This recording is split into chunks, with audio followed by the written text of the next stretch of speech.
Yes.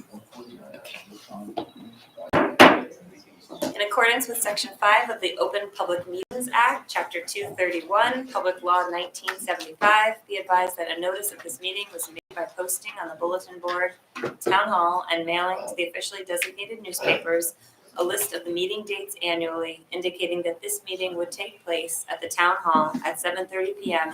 on Wednesday, June 21st, 2023. Roll call. Corey Biller, Here. Allison Canfield, Here. Michael Cohen, Here. Maggie Miggin, Here. Deborah Nevis, Here. Judy VJ, Here. David Cosgrove, Here. Michael Zion, Vice Chair Gaston Halbert, Here. Chair Beth Solon. Here. Allison. Yes, Madam Chair, Can you turn on that mic? I'm sorry, just so we can catch you. Madam Chair, I'd like to ask permission to have 15 minutes at the end of the meeting to discuss the update of the element of the master plan, historic element of the master plan, at all possible. Great, so we'll add an item of new business to the end of the agenda as a discussion of an update on the master plan historic preservation element? Yes. Okay, thank you. Noted. And that's a status report. It's a status correct? report, it's- Right, it's not, we're not presenting it. The status report. I wouldn't do that to you. Certainly not at the end of the meeting. 15 minutes, come on. Great, will do, thank you. Our first order of business is the approval of the minutes from May 3rd, 2023. Those have been distributed electronically. Did you receive any comments or corrections? I didn't. Okay, did anybody have comments or corrections? I move to approve the minutes of May 3rd. Do you have a second? Second. Allison, thank you. All in favor? Aye. All opposed? Okay, minutes of May 3rd, 2023 are approved.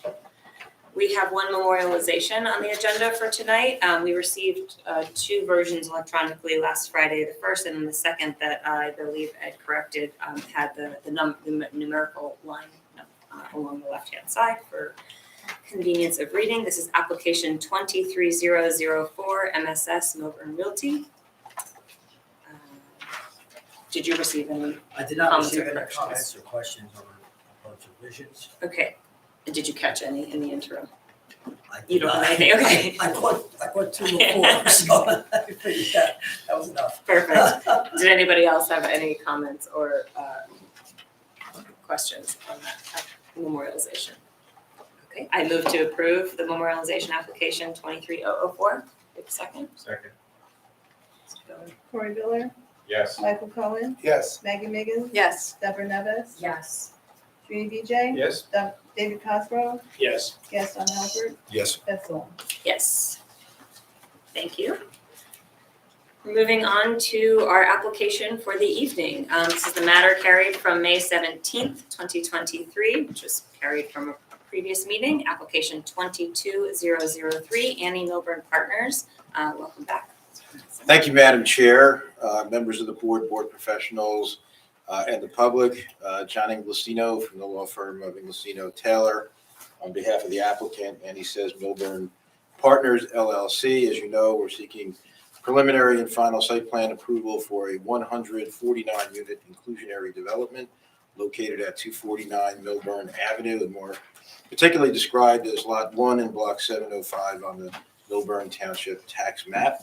This property is commonly known as the Annie Says site. This application is before the board pursuant to a Mount Laurel settlement, which is in the record as Exhibit A2. Tonight is the fourth hearing in connection with this application. The previous hearings held on April 19th, May 3rd, and May 17th. Tonight you'll hear testimony again from our traffic expert, Carl Pankey of Langen Engineering. You heard testimony from Mr. Pankey regarding traffic on May 3rd. And at the end of that meeting, you may recall that the board hired Brightview, who issued a review letter dated May 25th. Mr. Pankey will address the contents of Brightview's letter this evening, and Mr. Pankey submitted a response letter today, candidly just to facilitate his response to Brightview's letter so that the meeting would be more efficient. We understand that representative of Brightview is here this evening, which we know to be true. And Mr. Pankey will, of course, answer questions from Brightview, the board's professionals, and the public. While we do not believe there are any traffic issues raised in Brightview's report that would impede the project, I want to note again that Essex Street is a county road, and as such, while we're being responsive to the board's request for more traffic information, we have not objected to independent review by Brightview. The board really doesn't have legal authority to deny or condition the application for traffic reasons since the project is on a county road, but we understand that you want to understand the traffic issues, and we're certainly want to help you in that regard. As you know, we've submitted an application to the Essex County Planning Board for approval, and the Essex County Planning Board, in accordance with its standard operating procedure, will consider our application after we receive approval from the board. So as indicated previously, we understand that any condition of approval by the board would be, a condition that we receive approval from the Essex County Planning Board. You'll also hear testimony this evening from Jonathan Schwartz, managing principal of the applicant with regard to operation issues. He will address the garage and a few other issues that I know the board has had some inquiries about. He'll also address the location of the affordable housing units, and again, any other operational questions that the board has. On the garage, the applicant, I would just, state that the applicant is not seeking any variance relief regarding the size of the garage or the number of spaces. The ordinance in question, section 606 4.4, which is ordinance 2593-21, which is in the record, states that parking requirements shall not be less than 1.3 spaces per unit. So we're not seeking relief. There's no prohibition against additional parking. And again, you'll hear testimony from Mr. Schwartz in that regard. You'll also hear testimony tonight from Jason Tronco of Melillo Bauer. He is the project's landscape architect. And breaking news, we're also going to hear testimony tonight from our engineer, Mr. DiGiacinto, regarding the sanitary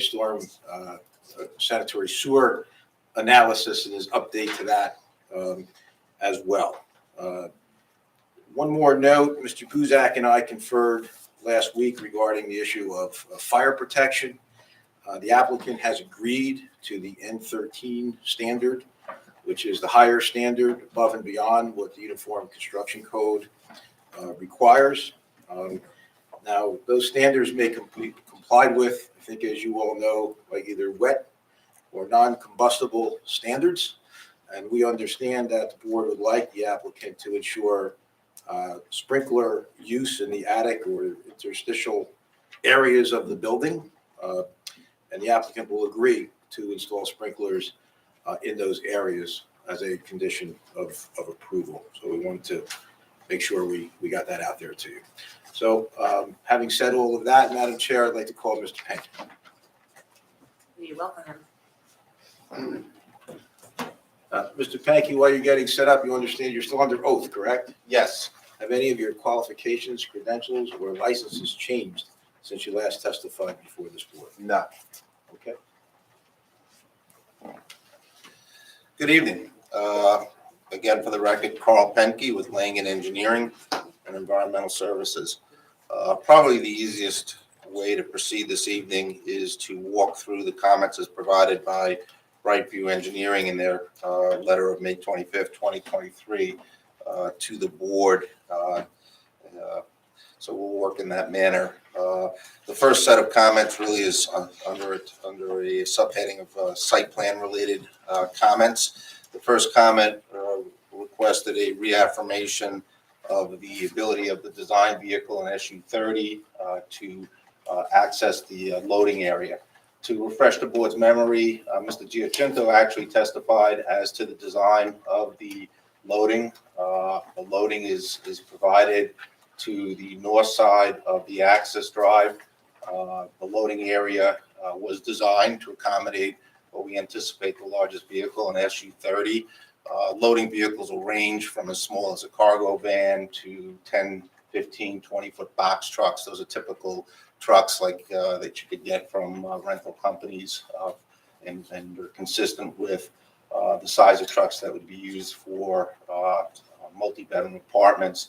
And as Mr. Giacinto testified to, a truck would enter the site through the porte cochere, check in, and then basically circulate up and into the loading area.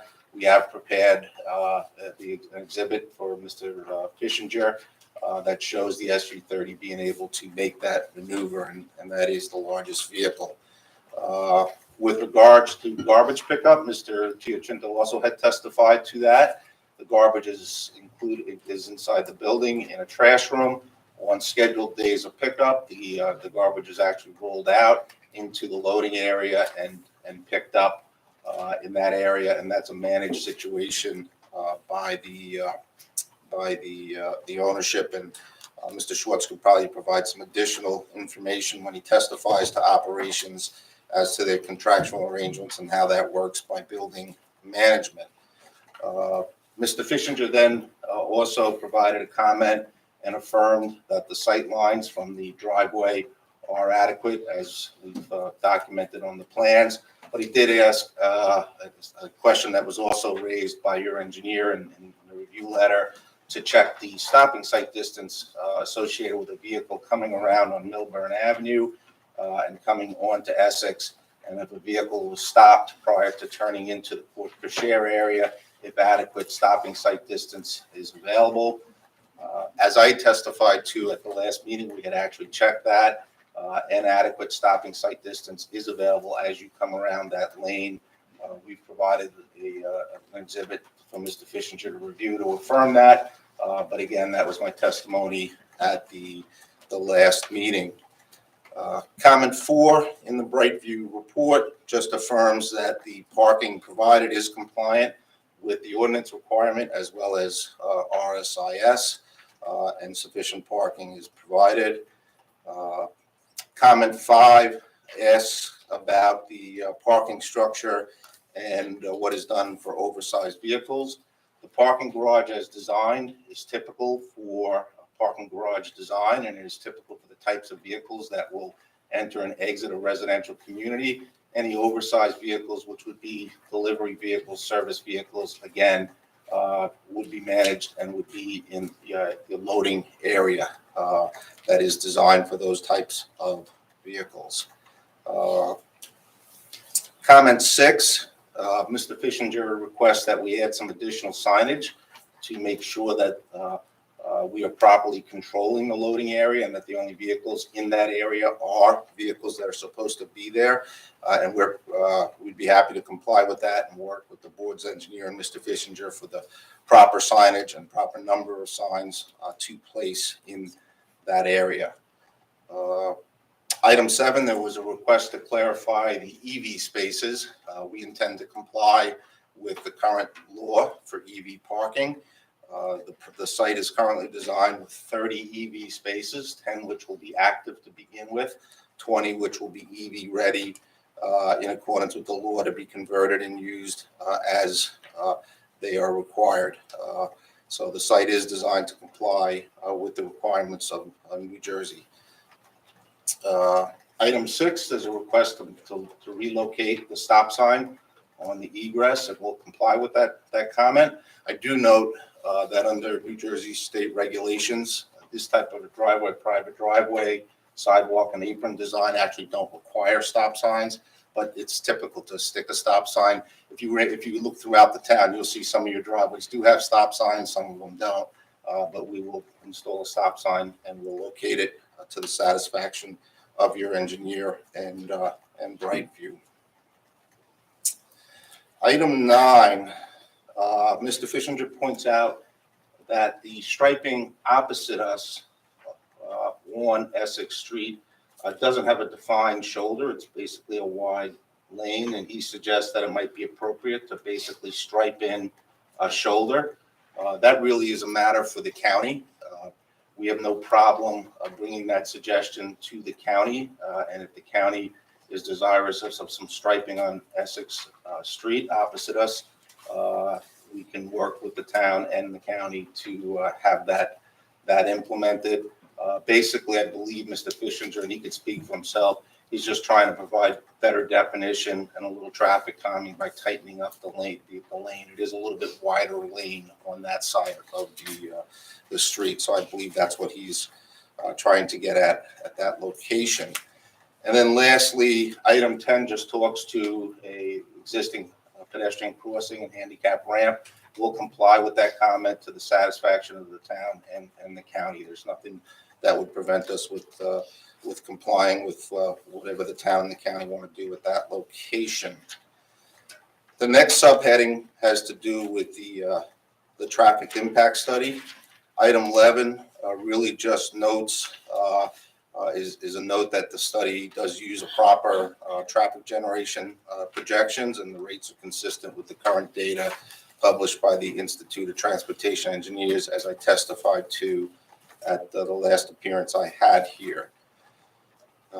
In item 12, Mr. Fishinger asked for us to do sort of a what-if scenario. The original traffic analysis that I did evaluated a comparison between the prior full retail use of the existing building, which could be completely reused as retail. He did note that there has been tenants that are more office-oriented observed in the building. So we ran a test to see if the building stayed and this project didn't go forward, what would happen if it was, for argument's sake, 50% occupied by retail and 50% occupied by an office user. Further, what Mr. Fishinger asked, and probably should discuss this a little bit because it really has to do with item 12 and item 13.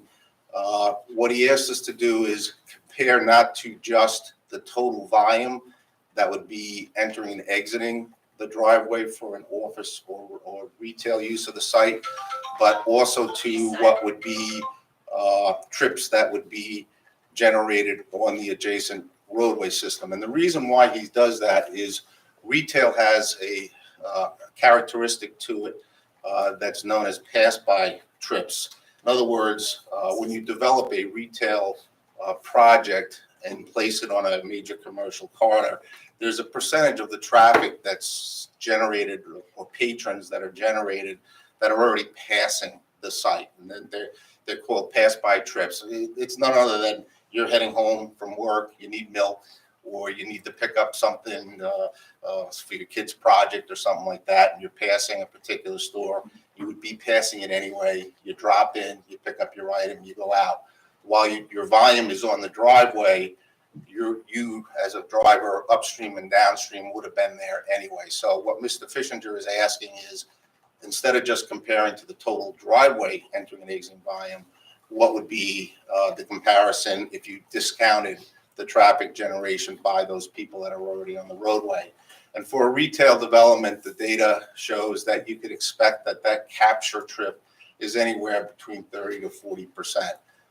We used 40% to do the analysis for Mr. Fishinger, both for the 50-50 evaluation as well as re-looking at comment 13, a full retail reuse of the building.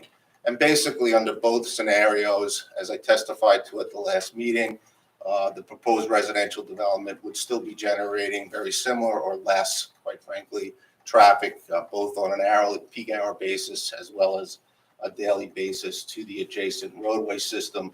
Certainly significantly less at the driveway itself in terms of turning movements and conflicts at the driveway. So item 12 and item 13, even under that test, the residential development is less, is not more impactful than continued use of the commercial building, whether it has a mix of retail and office tenants or all retail use.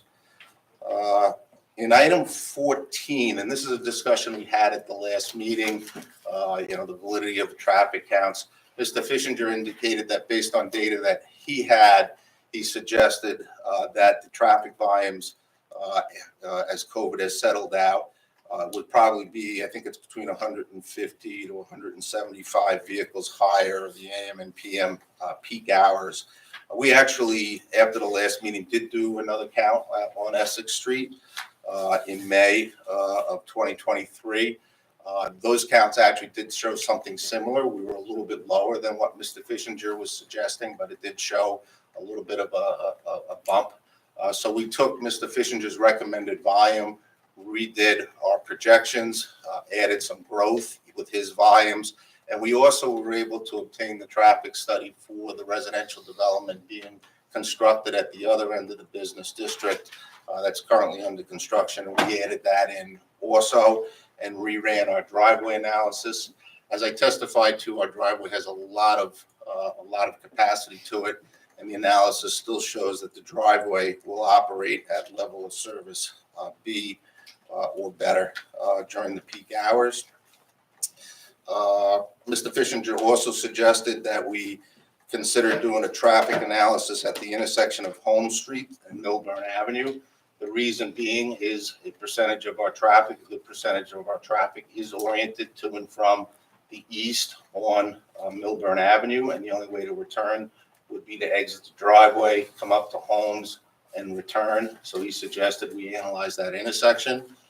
We were able to obtain current traffic counts in the last couple of weeks for that intersection and prepare a projection of that intersection.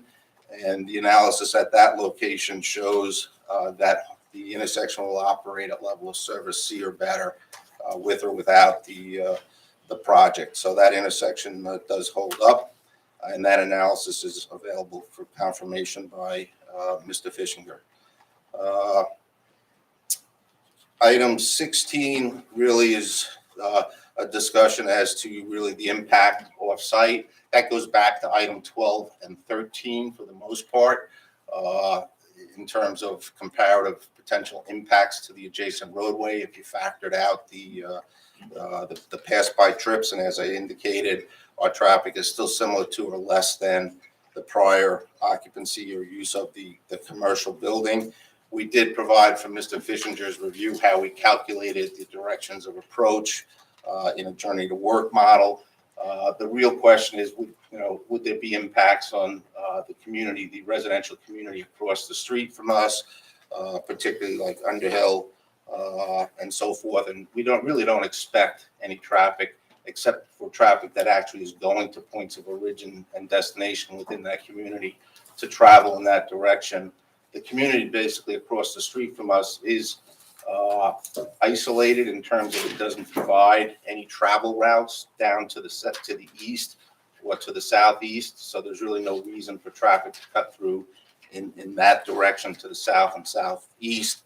And there's really no connections that would provide a mechanism for our traffic to find that as being a desirable travel route. And really, the last question or issue he raised was the suggestion that the left turn movement from from Milburn to Essex, which is currently under yield control, be considered to be converted to stop control. It's really, there's really no warrants for that conversion. I think it's a good suggestion. So we're prepared to, with the township, to bring that up to the county's attention. And if the county agrees, we'd be happy to work with the county to install the stop sign and the requisite stop bar that would be associated with that. That's in addition to, as we indicated, there was a request by your board professionals to consider a crosswalk across Essex also. So we'll wrap that into that discussion with the county. So we're prepared to comply with that. And really that summarizes the review. I think there's a few things that have provided positive input to the plan that we're prepared to adopt. We provided the information Mr. Fishinger needs to affirm our conclusions in my testimony. And hopefully that provides additional information for the board to consider this application. Thank you, Mr. Pankey. I know we have Mr. Fishinger here. Do we want to ask questions before we first allow? Okay. Does anybody on the board have questions, either from from what we received or from the testimony Mr. Pinky just provided? Yes, Tom. I have one question. So we did receive, I don't know if it's not necessarily a speed study, but we did get a speed report from our township. Yes. Most of the speeds, I think half the speeds that we received were over the 25-mile-an-hour limit. Did your studies include that in them or no? Yeah, so we did receive a copy of the speed study done by the police department. They looked at Essex Street coming across our site frontage, and they also looked at Milburn Avenue. The speed study on Essex actually affirms the speed limit and travel speeds. If you look at it, the 85th percentile is calculated at 26 miles per hour, which is basically the speed limit and design speed for that section of the roadway.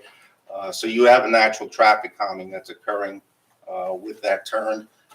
They ran it, looks like, for a week, so the data is quite extensive and basically affirms that our design criteria is appropriate. Thanks. I'll preface my comment acknowledging that I know that you do not have to put a crosswalk there, so thank you. But when you're talking to the county, could you consider talking with them and putting up like one of those blinking that people can like press so that people know that they're crossing, because it's going to be a new crosswalk. So that normally you put up a sign that says like crosswalk or something, and in some of these newer ones you press a button and blink so that people. Yeah, it's a rectangular rapid flashing beacon. They're usually solar. I acknowledge that you guys don't have to do that, but when you're talking to the county, that'd be helpful, because I know that strip, people sort of just go, and so it might be helpful to have something that sort of draws attention.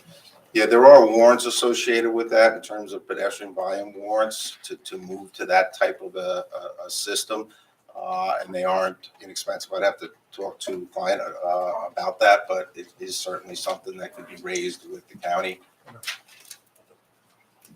I'm told we'll do it. Thank you. If the county says okay, it meets the warrants.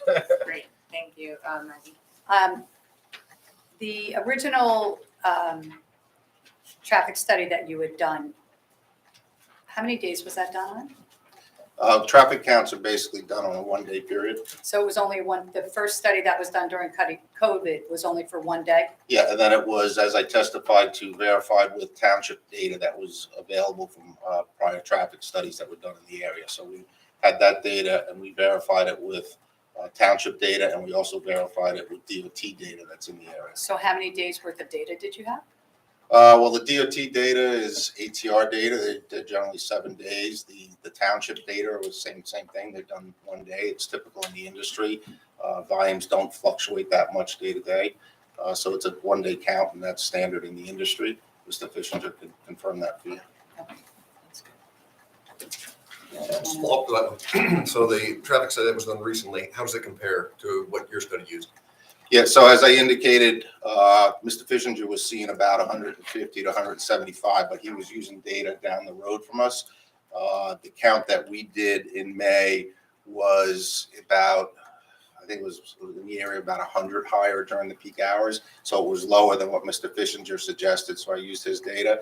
I think ours was actually right at the site, so it may be more accurate, but for analysis purposes, we tested the higher volumes.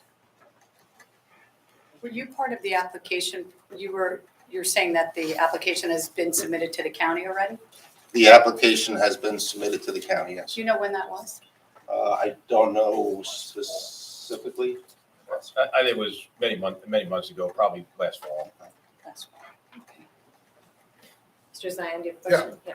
Just wanted to, on your figure one, does this show that if a truck comes into the driveway, it has to go up against the curb in front of the front door in order to maneuver into the loading dock?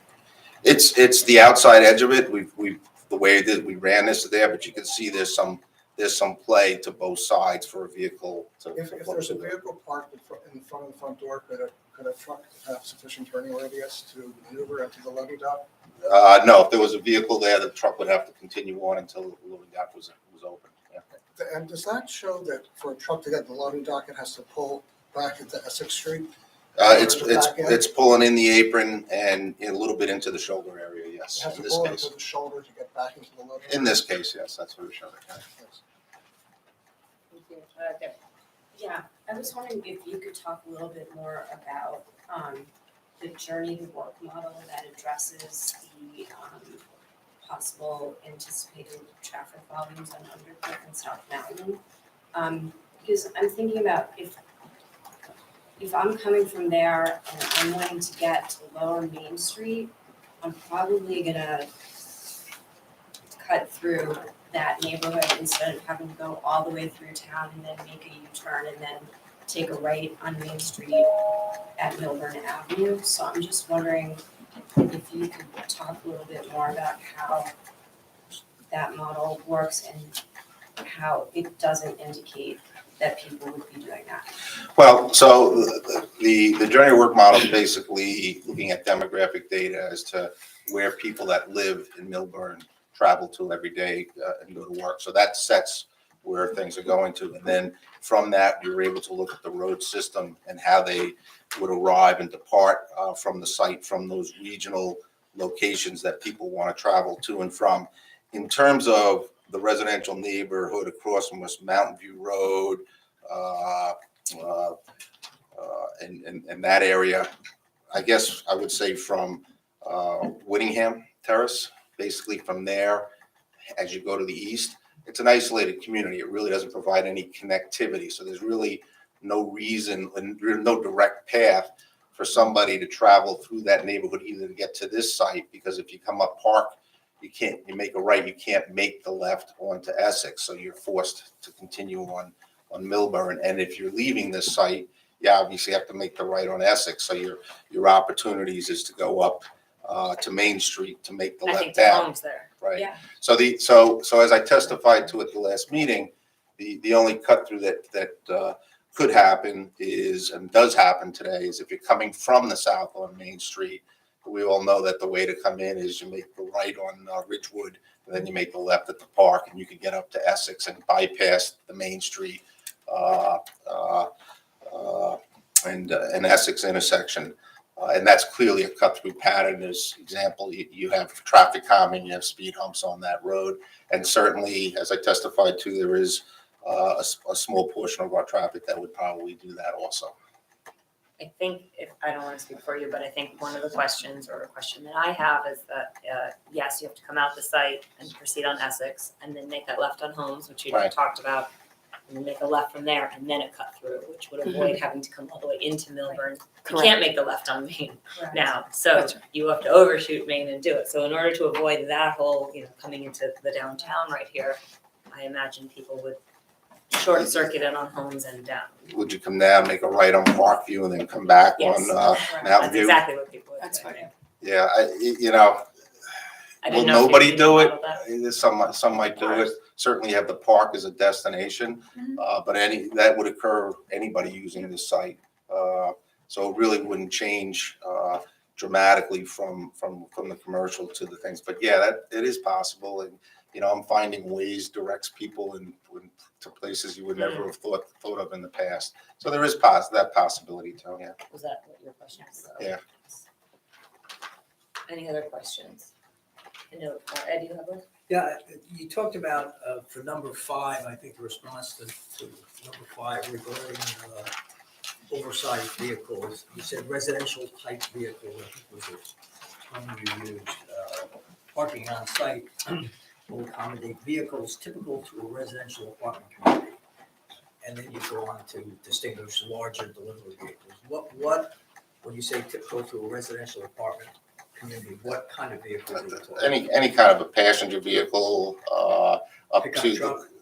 pickup truck, Sometimes, S10. They're all below the 8'2" height that a garage can accommodate. Handicapped vehicles can get in there, pickup vehicles, anything you would drive as a resident. Yeah, Denali. That was your. No, I have one other one with regard to number 7, and this is the EV spaces and the make ready versus the accommodated spaces. There was, I think, Mr. Halper had mentioned or raised a concern that because you have a larger number of parking spaces, we have a larger parking garage than would otherwise be required under the ordinance. Was there any consideration of increasing the number of make-ready, B, increasing the number of actual than would be accommodated if you were using just a 1.3 parking spaces per unit?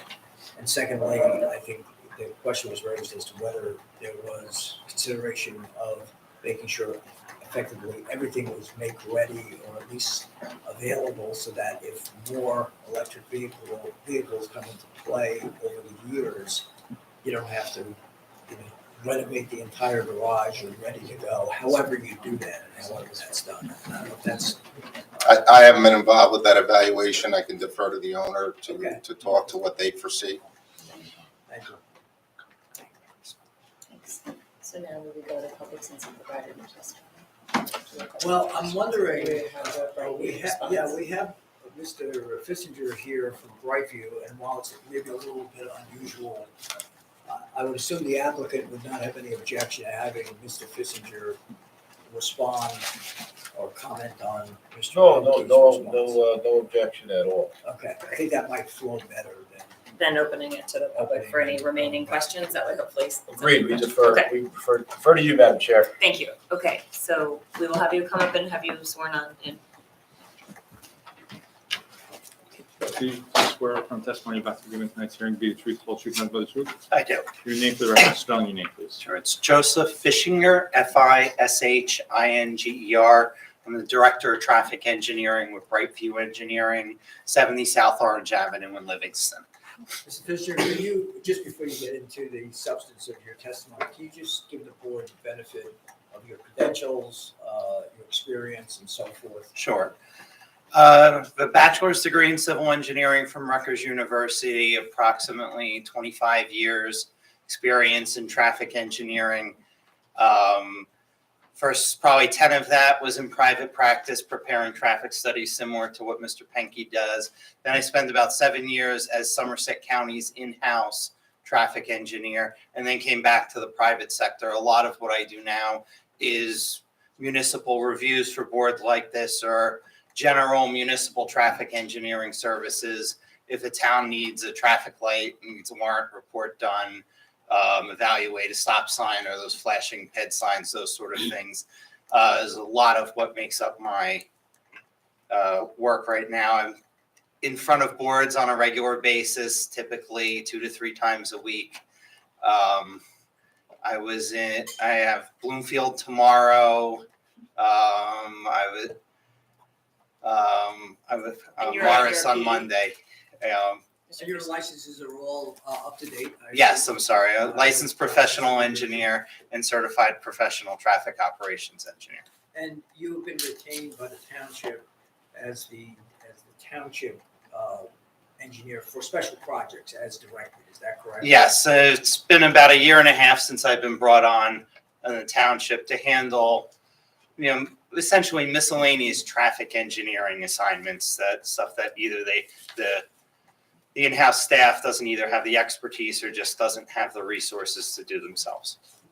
I just think to accept Mr. Fisher's credentials as your appointee. Yes, we will accept that, your credentials, and hear you as a PE traffic engineer. Thank you. Just for the record, Mr. Lewiston, do you have any questions on the credentials? No questions and no objection. Thank you. Mr. Fisher. I'll keep my comments brief. Carl did a pretty good job going through all of my comments.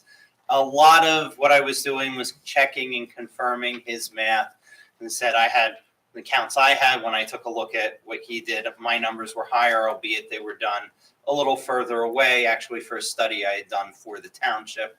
So he went back and redid his analysis. Even though the letter came out today, I did have an opportunity to go through and check his numbers, and I'm in agreement. All of his math works out. And a couple things I do want to point out that Carl didn't mention is all of the trip generation numbers he used are the generic suburban Plop A 149 unit apartment building in the middle of nowhere. There were no credits taken for any sort of mass transit. So if you think obviously with the train stations as close by as they are, some of the residents here will walk to the train station to go to work. None of those numbers were included in the study. He assumed everybody has a car, everybody drives a car. So reality is likely to be a little bit better than the numbers projected because he didn't take any of the account for any of those credits. The other, as far as the issues with the county and working out all of that, I don't think anything in there is unreasonable. I also do a lot of work for Essex County on a variety of projects, and everything we're asking for is reasonable, and I would likely that they would approve.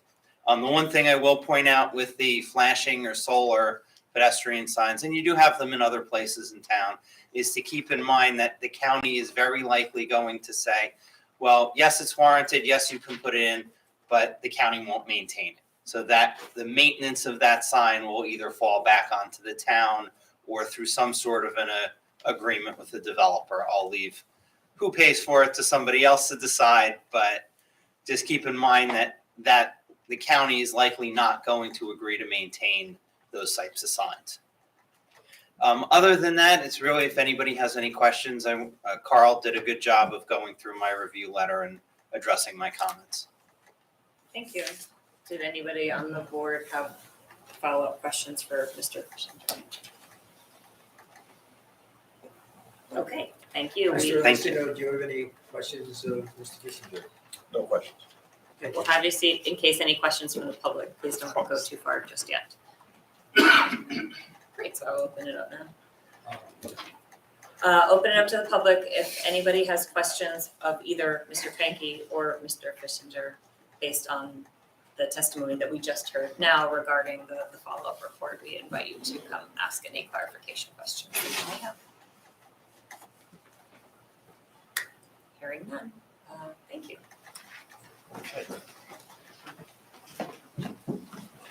So at this time, Madam Chair, I'd like to call Mr. Jonathan Schwartz. Could you just raise your right hand, please, to swear from the testimony you're about to give tonight to be the truth, whole truth, and but the truth? I do. Your name for the record, spelling your name, please. Jonathan Schwartz, JONATHAN, SCHWARTZ.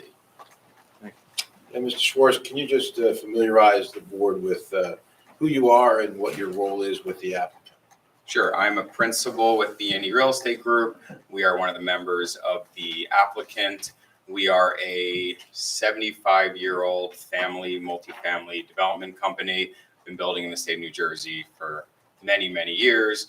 We generally build, own, and manage everything that we develop pretty much forever. We are fully vertically integrated. We are our own property manager, own GC. We finance our projects on our own. These types of projects are what we do every day.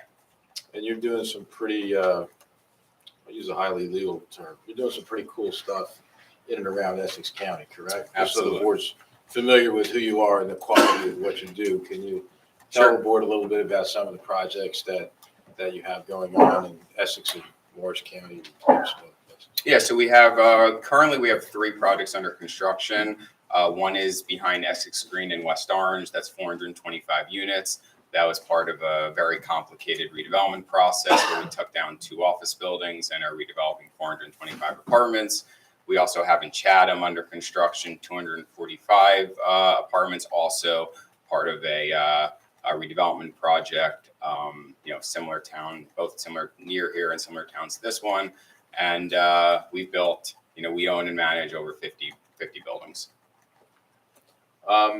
So I know that you're here to address operational questions of the board, but I know questions have arisen with regard to the need and why such a large parking structure, again, even though relief is not being requested, and why many more than the number of spaces that are required in the ordinance. Sure. So it's not uncommon for townships to, put in their ordinance a minimum parking requirement that is less than RSIS. Towns usually do it as an accommodation to a developer who doesn't feel they need as much parking or they can't design as much parking. we build in suburban towns all over the state. We would never design a project that's certainly less than RSIS, and we usually want it to be 2 spots per unit. What we also find based on our sort of, I call it vast experiences, empty nester type projects, projects with, call it, young professionals, young couples. Everybody has 2 cars, regardless of 1 bedroom or 2 bedroom, and they have a lot of visitors. Empty nesters tend to have a lot of visitors. So while we might be, I don't know, maybe 10 or 15 spaces over parked in our mind to make this a, the right project, this parking garage is going to get built this size regardless. We could have, I guess, 10 or 15 empty empty concrete area if we wanted, but I don't think that makes any sense. So we are certainly over parked per RSIS, but we think it's the right number for this market.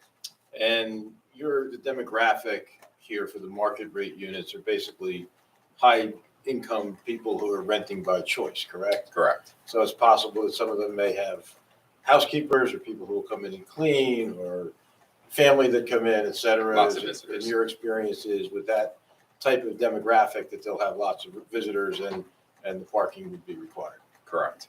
And you're investing a fair amount of money in that parking, are you not? Yes, parking is very expensive in areas that we don't think it's required. We'd rather not build it.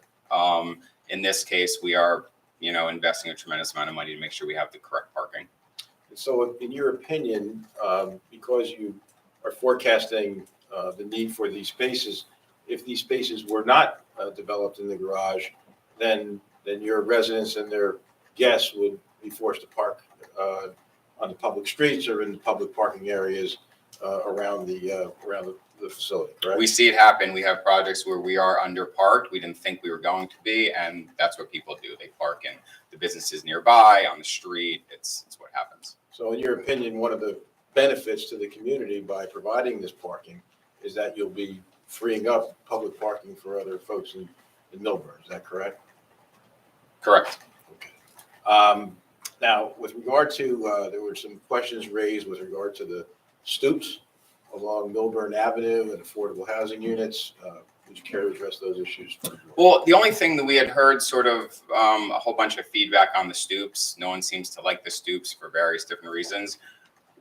We don't mind eliminating the stoops. We think they look really good, but we did do a plan to show what it looks like without the stoops. If the board is interested in seeing that, we're happy to show it. More of a rendering, correct? It's a rendering, yeah.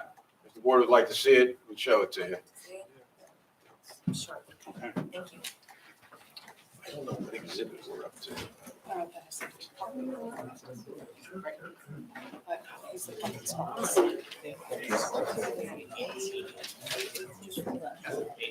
So I think it's A18, so we're A19. I think we're up to A19, Mr. I Buzak, have a big question. on the exhibits. And so, Mrs. Schwartz, if you can Yes, A19. just describe what that exhibit is for the record.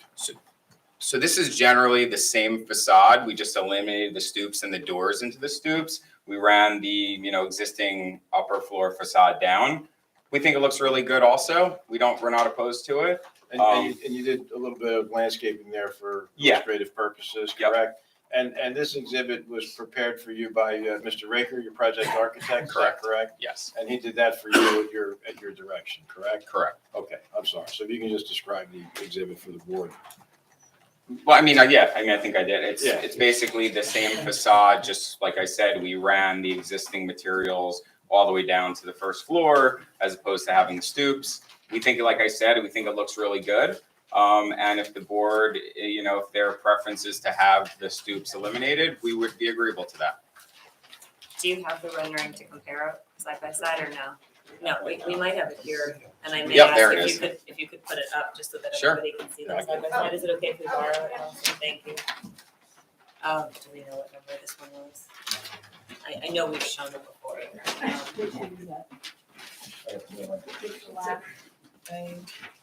It is the last page, it looks like, so probably A18.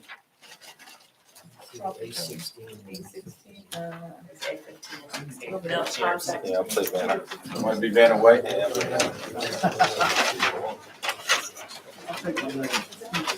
Okay, Yeah. thank you Thank you, Vanna. for now. Okay, thank you. So what we're seeing side by side is on the left, the new rendering with no stoops, and on the right, previously what we think was A15 or 16, which included the stoops.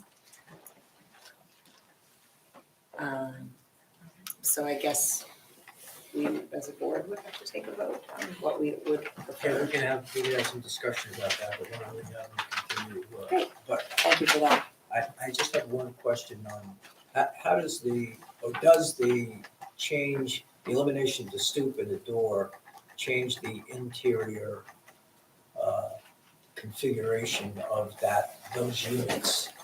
It just becomes a window as opposed to a door, but it doesn't change at all. These units were just entering right into the living room. These doors, I'm sorry, entering right into the living room. I mean, I truly don't think people are ever going to use these stoops. If the board prefers that the stoops are there, I really don't think they'll ever use them because most people are parking in the garage. They're going to walk in through the garage, and lots of people want to go through the lobby anyway to get their mail, to use all the amenities. So I don't think these get used often. We just did it because we thought it looked good. Again, we don't mind getting rid of them. Okay, so the living room will still be on that same side? Yep. That end of the. Unit doesn't change at all. Thank you. Sure, go ahead. So, Mr. Schwartz, do you have other developments that have the stoops, or is that unique to this property? Yep, I have a project in Jersey City where we will redesign stoops as well. And based on that building, that's how you're drawing the conclusion that those entrances will not be used? I'm just wondering what you're basing it on. Yeah, in those cases, I mean, people don't use them very often. Maybe if they're, leaving, they might use it. But again, most people come through the lobby to when they're walking to, get their mail, use the amenities. Our amenities are on the lobby floor. Again, I don't know. They'll never use them. If you're gonna go to your car. Yeah. There's no point in using. Yeah, it. yeah, of Right? course. Right, but given that part of the promotion of this property is the proximity to downtown Milburn, I would guess that people are gonna be walking into town without accessing the cars in the garage. So therefore, if you have a stoop and a door that takes you right onto Milburn Avenue, it would seem to me that would be.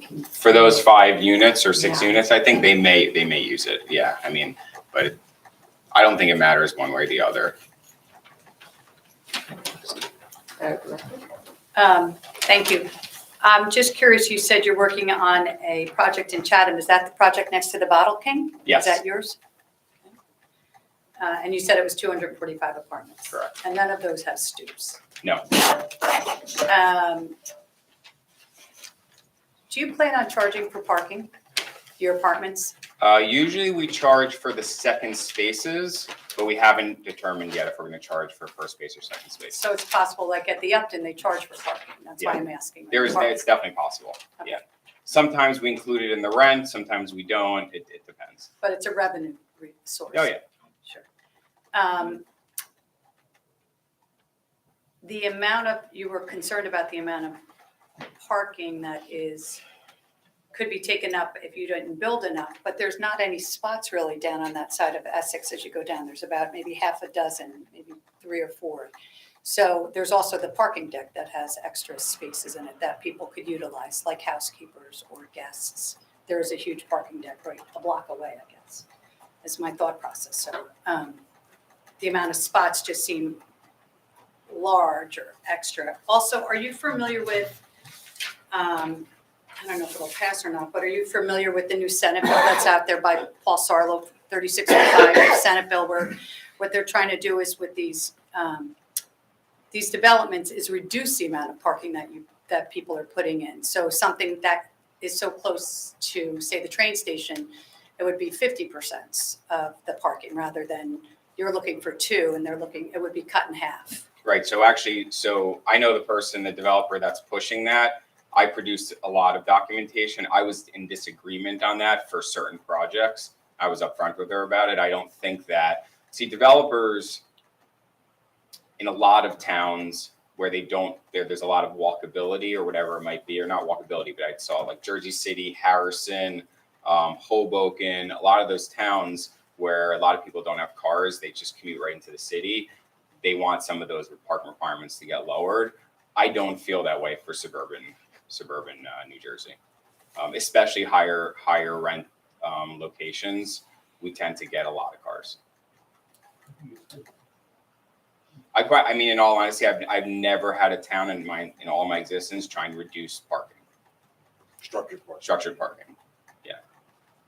Thank you. Srini? Mr. Schwartz, I'm wondering if you can speak to the thought process behind the placement of the affordable housing units, and sort of how did you decide that this unit is placed in a particular spot? So the guidance for the affordable housing rules is really to keep people from creating, most of it, because a lot of buildings are multi-building projects, right? They don't want one building of all affordable housing units. The intent is also in a building like this is to not have closed hallway with all affordables in one section that close off from everyone. When you're inside this building, you cannot tell what's an affordable building or what's a market rate unit. Everyone shares the same common hallway. Everybody shares the amenities. You cannot tell. We have 15 on the first floor, and then the other half of the units are spread amongst the other 3 floors. So in our mind, whether we put them all facing one area or a couple facing the other, we've complied with the intent of the affordable housing rules, which is not to segregate the affordable units separately. And can you affirm the testimony of Mr. Raker with regard to the fit finishes in the affordable units? Yeah, they're going to look exactly the same. You will not be able to tell. Some of the units are going to be smaller. Actually, about half the units in this project, half the affordable units are going to be probably around the same size as the market rate, because it actually made sense for us from stacking. And the other ones are going to be at least the size that COA regulations require.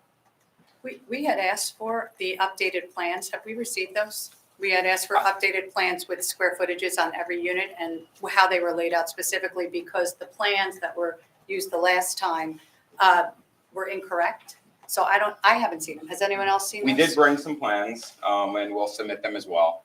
We can talk about them. It's just always helpful to have it before Yeah, the yeah. meeting, right? We can certainly send them, but the sizes are all good. I mean, we have it here. We can talk about it. Yeah. The size. I mean, where we comply with. Well, why don't we mark that A20. as A20? And could you just tell us what that is, Mr. Schwartz or someone? So this is I call this a grid that shows all the units and all the square footages, and it labels them how many units are on the first floor that are affordable and market rate, how many are on the second through fourth floors, and the totals. And like, so for example, where is it? We have all the Excuse me, Mr. Schwartz, will you Sure. be able to Take the mic. use that microphone and just You just have sit to. over there? That's great. So our 1-bedroom, you want to know the affordable unit sizes? What I'd really like to see is to be able to see the floor plans and how they're laid out with each specific, like this would have been helpful to be able to look at, not right now, because who can see it from here? Right. And it would have been more, much easier if we could have seen these plans before tonight's meeting, because we asked for it last month. Okay. Is that one? We haven't marked this yet. Oh, there's another sheet. Is this a one set of? I guess I'll refrain. What would you like me to answer? So Sorry. let's mark this sheet, which is the A21. A21. Floor plans with square footage. All the affordable units are either similar size to the market rate or at least the minimum of what COA requires. So in terms So of. the- showing is better than telling, and I can't see it from here. So if it's possible, I'd like to get these plans and to be able to see the square footages and how everything was laid out. The last time when everybody came, we talked about the idea that the there were 6 units over here and 5 of them were clustered, whatever word you want to use, I said segregated, of affordable units in one spot. And then the rest of them were in one other angle as well, just on the first floor. And then we couldn't quite tell what was on the second, third, and fourth, just something about stackable, but the numbers didn't add up. So last month, we had asked for these plans, and we don't have them. Go ahead. and talk We'll have through to it. submit them. I mean, Right? So I mean, we asked for them. I'm So- sure they will submit them. So ground floor, we've got 1, 2, 3, 4, 5 affordables in the front of the building, then wrapping the corner. We've also got 1, 2, 3, 4, 5 in the back. I'll call it the back by the train tracks. We've also got 1 in the inner courtyard on the first floor, right here.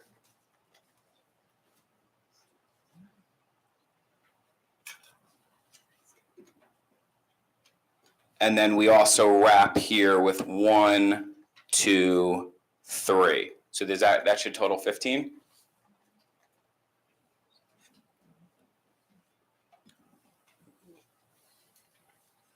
That adds up to 14. So it might be this. 15 on the ground floor. 15 on the ground floor. Let me just look for I the think that's correct. 1, 2, 3, 4, 5, 6. Oh, sorry, it's 6 as you wrap this corner. And then it's 7, 8, 9, 10, 12, 13, 14, 15. So, There's 15 on the ground floor. yep. Wraps around here, 1 in the courtyard, 5 in the back here. Then we've got 1, 2, 3, 4, 5 on the second floor. 1, 2, 3, 4, 5 on the third floor. And then 1, 2, 3, 4, 5 on the fourth floor. And as you can see, the way these buildings are, these are all common hallways. When you're inside here, you cannot tell who is a market rate unit and what is an affordable unit. Market rates are directly across, they're next to. We've designed many buildings like this. We've never really had any opposition to it. That's what we got. And the sizes are on here. I can walk through the average sizes. I So- prefer to see them. Thank you. Well, you want to just say what some of the sizes are of units, so the board has a. I think we Can have you a give us a question too. range? Yep. Studios, there's only a few of them, are 565 square feet. 1 bedrooms range from 780 to 915. 2 bedrooms range from 917 to 1270. And then the 3 bedroom COAs range from 1010, 1069, and 1152. And again, we are meeting all of COA's minimum requirements, and we're meeting the minimum unit sizes. I think there's a minimum unit size in the ordinance. I can't remember. Many do, but I know we're meeting it if there is. Did you have a question? I do, I'm going to bounce back. Sure. Because that's what I do with architecture. So can you just explain the original design? What architecture would you identify that with the students? Is there a particular design? Is there a mixed design? What, and maybe that's not you that. Yeah, I mean, I'm not an architect. He produced something that we liked. We thought it looked good. I'd say we had some input on the white brick and the dark gray brick. We think that looks really nice, and it changing as it goes up the street, so that it doesn't look like one big building. We tried to make it look like, separate brownstones. We thought the stoops also added to that brownstone look a little bit. Thank you. And I have another question. You seem to be very proactive about making sure that there's plenty of parking. But yet you're only going minimum with the EV. So is there, So. I can answer it. I mean, I don't know if you missed the last meeting. So we agreed to run conduit to every unit. And the reason why we don't put it in now is we're only running about I don't know, it's less than 5% EV cars right now.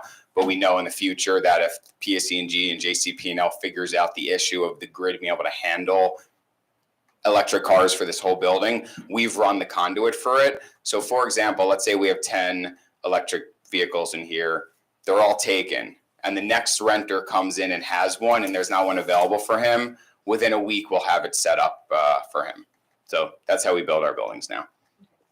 Beth, I have 2 more questions. Great, well, Dr. Corey. So, for the electric cars, again, you said 149 units in this building? Correct. I don't know where the 5% number comes from, but it's good that you have the conduit run, because I think there's gonna be more than 10 cars out of 149 units that are electric. I just meant nationally, I think they're running at, on the road is less than 5. Like the Tesla only in Springfield delivers 50 to 120 cars a day. So in this area. Yeah. But anyway, how many of the stoops, you said 5 or 6 apartments, and what's the size of those apartments? Because quite frankly, look, and I'll be completely transparent. I like the look of the stoop. I'm just concerned that, Uber's on Friday and Saturday. Now, if it's like 5 people, it's probably not that much. But, if it's like 3-bedroom apartments, then it might creep up. Well, I think there was testimony before that if you were to, Jonathan, you can confirm this, I think there was testimony before from Mr. Raker that if you called in for DoorDash or you dialed up an Uber, they would only know to go to the lobby. Unless you tell them. Right, unless you tell them, like, or if you're getting Well, dropped I mean, off. you're not talking to the Uber. I You're mean, texting them where to find oh, you. I'm just saying that when you put it in, that's where it would go to. And I think It's a 1, 2, 3, 4. It's 5 2-bedrooms. It's 1 1-bedroom and 1 3-bedroom. I mean, listen, there is an alternative that I don't think is a great alternative that I'll just talk about is we could have the stoops go to nowhere and just still have it as a window there. So no one can go in and out of it if you really like the look of the stoops. I don't think it's great, but it is something we can talk about. Thank you. I do. You have questions? I do. I have 2 questions for you. I'm just curious, I know you're complying with COA clearly. With the 1-bedrooms and the 2-bedrooms, the 1-bedroom ranges from 780 feet to 915 feet. I'm assuming that none of the COA units are 915 feet, right? Or are they? I mean.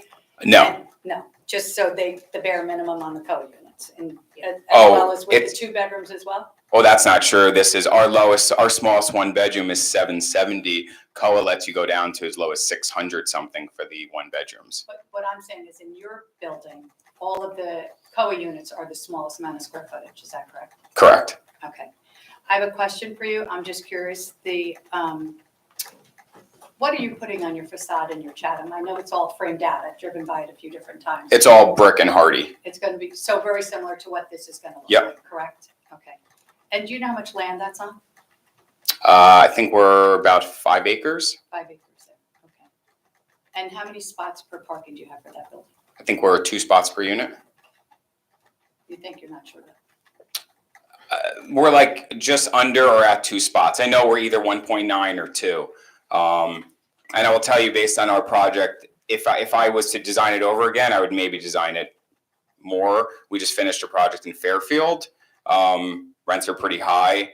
We're underparked at 1.9. Well, also that doesn't happen to be close to a train station the same way this building is close to. This is right next to the train station. The one in Chatham is probably a mile and a half to the Chatham station and the same to the Summit one. Right, but what you have to understand about train locations in suburban New Jersey, they reduce trips because during the day somebody might take the train to work, but it does not reduce cars or visitor parking. Thank you. Thanks. Other questions? And do you, own anything in Milburn Township presently? No. Questions? Just have a question. How many I know you had mentioned there's 15 affordable units on the first floor. How many total units, inclusive of market rate, are on the first floor of the building? On the first floor, we've got. Oh, wait, that's not gonna give me the, oh, wait, 29. 29, So there's 29 units on the first floor, 15 of which are. Correct. So just over 50%. 50%, over 50%. Okay, and how many units are in total on the floors 2, 3, and 4? Units? I know, I think the plan is the same. right, but I mean, how many units are on each floor? Probably 40 units? And there's 5.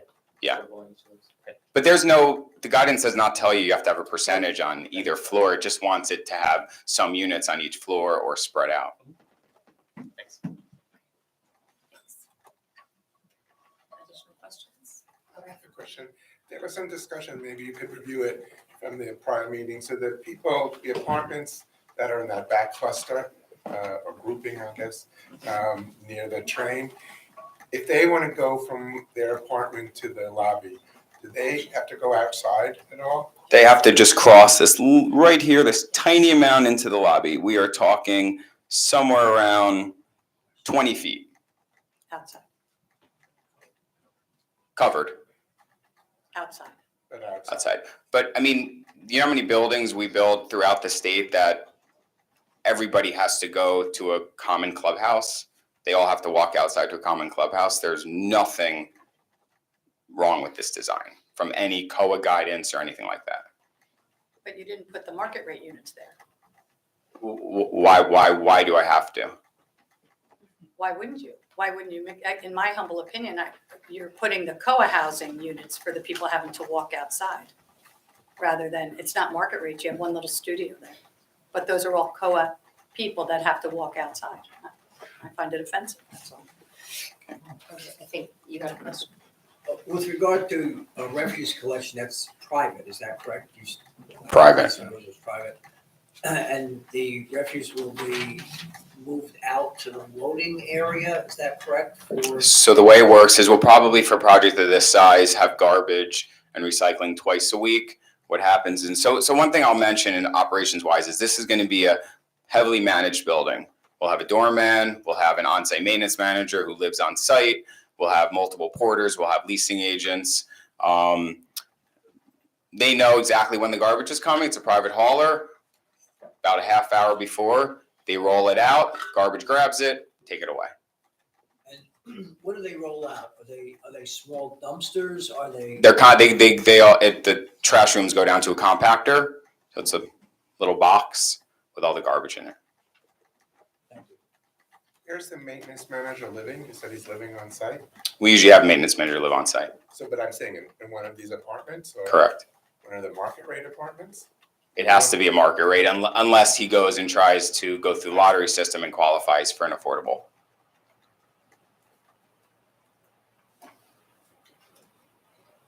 I'm just, can you explain the thinking around why higher majority of COA apartments are on the first floor rather than dispersed more on the second, third, and fourth floors? Like, what was the thinking about putting so many more on the first floor?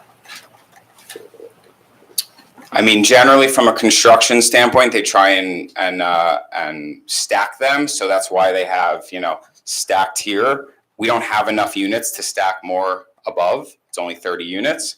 But I mean, no real reason, it's not a secret that they pay less rent. So I don't think there's anything against having some in one view or the other. You said most of the COA units are in the smaller units, right? Yeah, COAs recognize that the units pay less in rent, so they even allow you to build smaller units.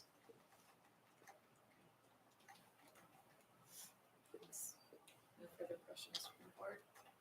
Okay, we open up to questions from the public for Mr. Schwartz based on his testimony. If you have questions, yeah, you can return the mic maybe, Mr. Schwartz. I'll sit back here and then you guys can. Okay, so we'll have you come up, say your name and address, and then ask your All question. right, Jeffrey Feld, live in Alexander Lane, Short Hills, New Jersey. I just have 3 different questions. Mr. Schwartz, you talked about the stoops, and you talked about a description before between suburban and urban communities. Are stoops in any of your projects located in suburban communities? So I think you said it was in Jersey City was the only one. That to me is an urban community. I just ask you, do you have stoops in Chatham or in Essex Green? We don't, but again, it was just a design that we put together. We'll eliminate them. All right. Now, I just want to go, you said about densities. You said that Chatham is approximately 5-acre project, so that's like 49 units per acre. What about the Essex Green project? You know how many acres that is, or what the density is of that project? Probably 10 acres with 425 units. All right, so it's about, all right. That, and the other thing is, of the Essex Green and Chatham projects, were they pursuant to a settlement where you intervene into a fair share housing litigation? Mr. Phil, I'm not sure that that's a question that Mr.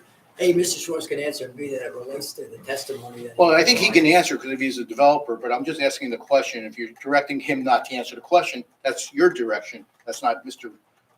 Attorney's. I guess our objection would be to relevance. Well, that could come out later when we have There's the no, closing. there's no relevance. We don't know the relevancy till the end, but I just want to know, because we heard before, you began your conversation today saying that we're here pursuant to a settlement in a fair share housing litigation. That's how you began your presentation this evening. I'm just asking with these two projects that you introduced as being the projects that we should be comparing, I'm just asking, when you got these densities, were they pursuant to a settlement that you intervene into an action? Again, That just- if you don't, that I'm putting the question out there, and if you don't want to answer it, but the question is part of the record. Objection as Do you want to answer the question? That's up to No. you. So what I will say is I won't talk about those projects specifically, but what I will say is I have many projects throughout the state that were part of a settlement. And additional questions from members of the public? Come on up.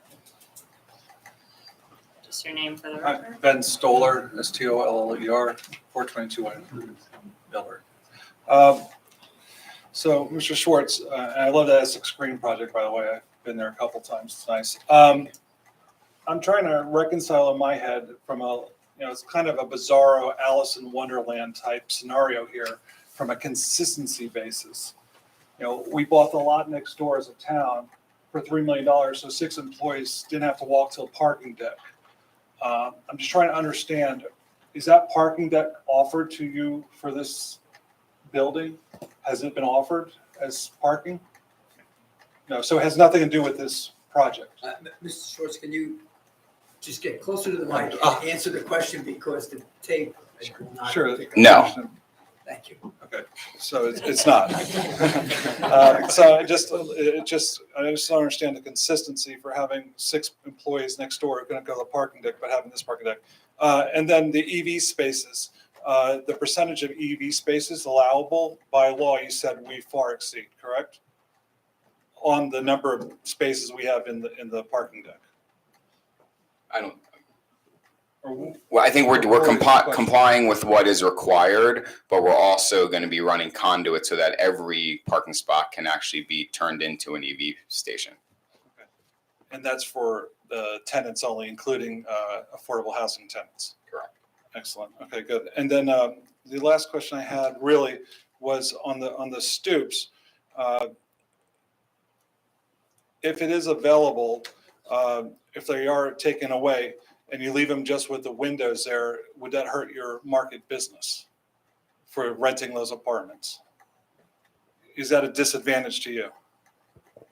I don't think it's a disadvantage. I think it just looks a little funny to have stoops to nowhere.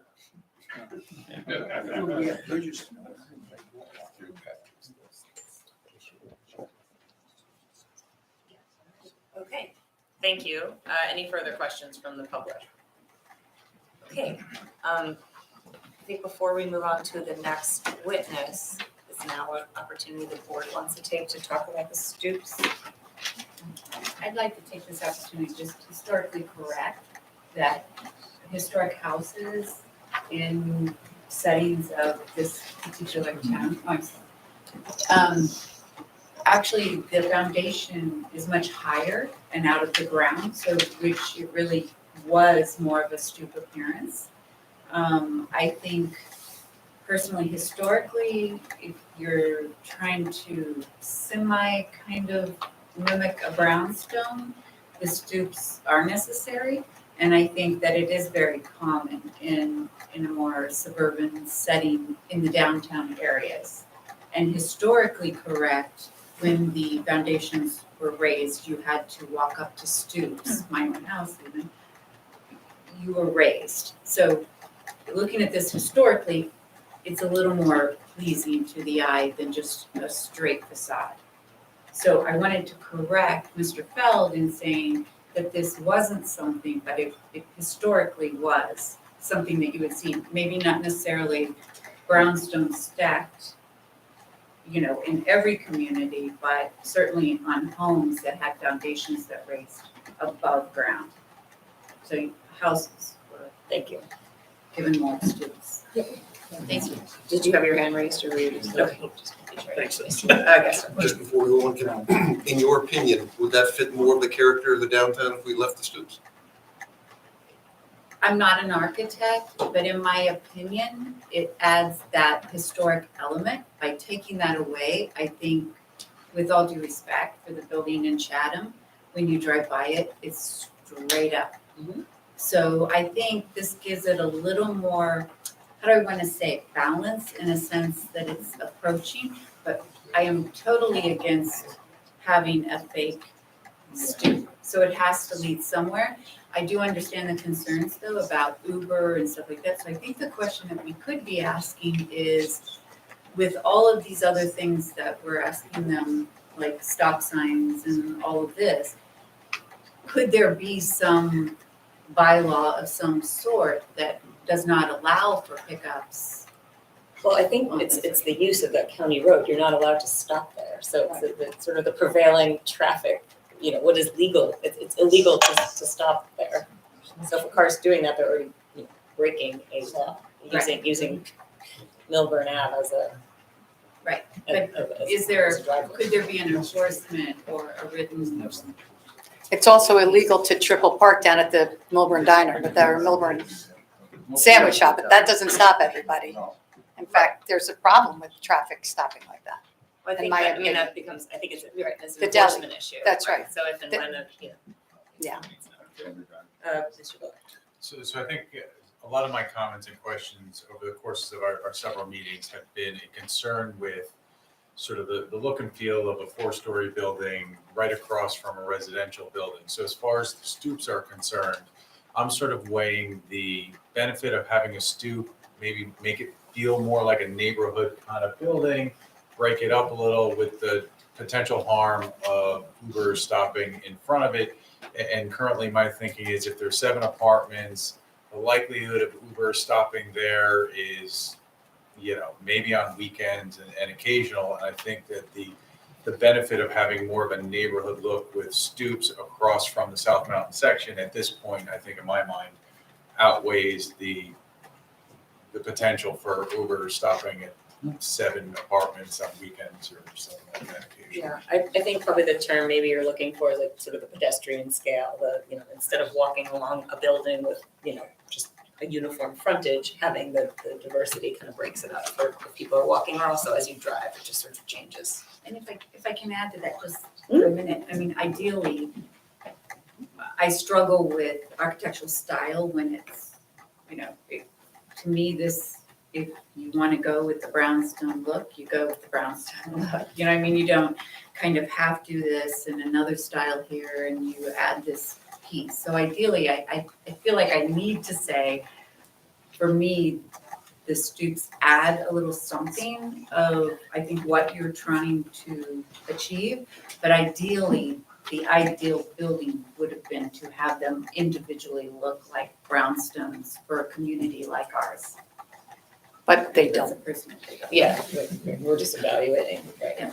What is it, if by not having the stoops, what does that do? How big are they? How wide are they? So does that change then how how much they're, back further to allow for more trees. And if they didn't have them, and yes, it's a building straight up, how much more room is there between what is it 4 feet? Is it 6 feet? Is it 8 feet? Can you see it again? Can you see?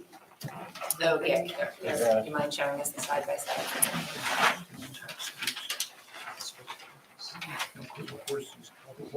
So high that they had So do you, Right, so I don't, I don't have the measurement for what those. but you would have more, You'd have more opportunity, and I think they could sort of show, potential plantings. I mean, it sounds like from sidewalk to the end of the stoop is probably about 10 feet.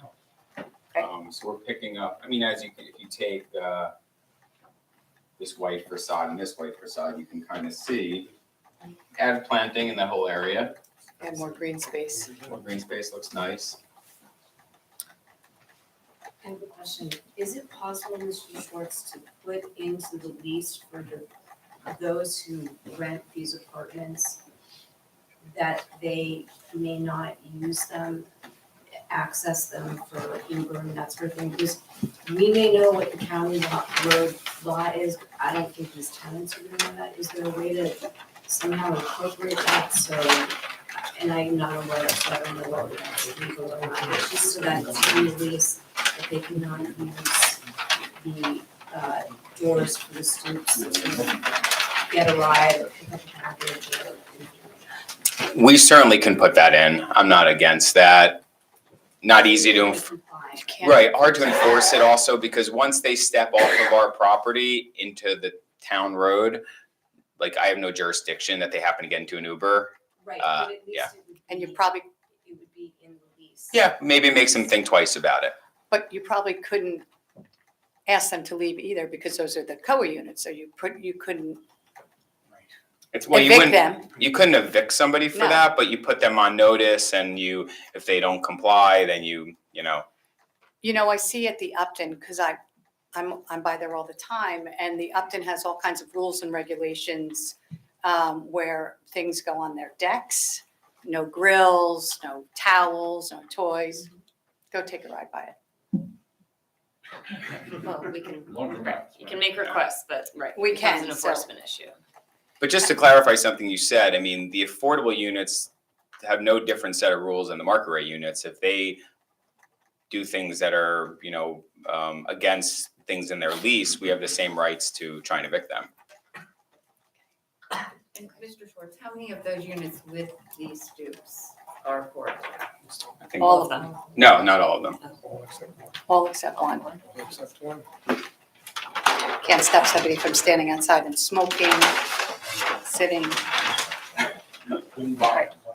Just like at homes and just like. Right. everywhere in downtown. Yeah. Yep. It's a hangout. I believe also the, Two are not. Two are, okay. Yeah. Two of seven. right, the Wells Fargo, I forgot what the name of it is, yeah, they have stoops as well, so kind of, am I correct, Greg? They have two of them, right, coming down on Douglas. But it's not a stoop, it's steps. In other words, it's a very narrow step. Okay. It's not, you could probably, half a dozen people could probably sit on these. But Right. Okay, so, I don't know, would we vote as a board? Like, how would we Yeah, I mean, solve this? I think, look, the applicant's given us an opportunity. Yeah. As we've had another applicant and another application give us an opportunity that we really don't control, and he's willing to do either one. And, I think the board has an opportunity to decide how they want to go with that. And, so someone can make a motion. Okay. I guess it's either stoops or non-stoops is sort of the motion, so someone can make a motion for stoops. and Can the vote. public be heard on the See where it goes. Yeah, can the public be heard on the stoops? I think we Yes, have questions. We had the testimony already on. We had questions. Yeah. Oh, okay, you're right, correct. Sure. I think we can open it to the public for testimony on this. Now, there's gonna be an opportunity at the end of the application for public testimony on the application as a whole, but because we're about to make a vote on something, we would welcome members of the public who would like to make testimony on the stoops issue itself. Thank you. Okay, please sworn. Yes. Just raise your right hand. please. Sure. Do you swear from the testimony about to give in tonight's proceeding, be the truth, the whole truth, and nothing but the truth? I do. Your name and address for the It's- record, spelling your name. It's Glenn, Glennn. Last name is Paparian, Paparian. 64 Mountain View Road, Milburn, New Jersey. First of all, thank you for the other option of creating a building without the stoops. I live in the South Mountain section. I'm very much against the stoops. Main reason I'm against the stoops is people hang out at stoops. It's your friends come over, it's a nice day, it's going to be noisy. It's not a roof deck, but it's going to create a feel that people are hanging out. And so that's the first reason I'm against it. The second reason, if you order a pizza from Estrada and you use DoorDash and you're at the second stoop from Wyoming, you're going to cut through South Mountain. It's the only way of getting there. There's no other way. You're not going to be able to turn around on Milburn Avenue. You're going to have to cut through my neighborhood. We're going to see a lot of additional traffic, although no one's talked about this, for people going from ShopRite to this project. The only way of going is Main Street, which no one uses, Whittingham, which they can use, but then you have to deal with cutting over, or Undercliff. There's going to be traffic coming through Undercliff in order to loop around in order to get into their building. We're going to see more traffic on it. The stoops do not add, I think it's architecturally, I agree with you, it adds somewhat of a beauty to it. But I'm against it just from a neighborhood perspective of it creating more noise, more traffic. And we're not an urban, we left the city to come to a suburban environment. We don't want to be in an urban environment. We don't want to, I just don't want an urban look. That's my feeling regarding it. I would urge you please to vote against the stoops. Thank you. I'm Jeffrey Wait, Phillips. wait. Do you swear from testimony about to give in tonight's Yes, I proceeding, be do. the truth, the whole truth, nothing but the truth? Yes, Your name and address for the record. Jeffrey Feld, 11 Alexander Lane, Short Hills, New Jersey. I first would ask you to defer this vote till after you hear the comments from the whole public. So I don't know if you're going to take public comments, because I think there'll be other people that the community get more input from the community as to the stoop issue. I don't know what's pressing it that has to be decided tonight. Two, historically, why are there stoops in urban areas? If you read, I think it was Freakish Economics, was because of horses. The horse manure required the steps to be there. That was the historical reason. But when you go to the townhouses, when they have the stoops, the brownstones, why there's so many layers, because that's what transportation. To my knowledge, we don't have horse transportation, and we don't have a manure problem. But I would say that you defer this issue, because it's really this aesthetic look, to get more input from the community till the day you're going to have the final vote on this application rather than now.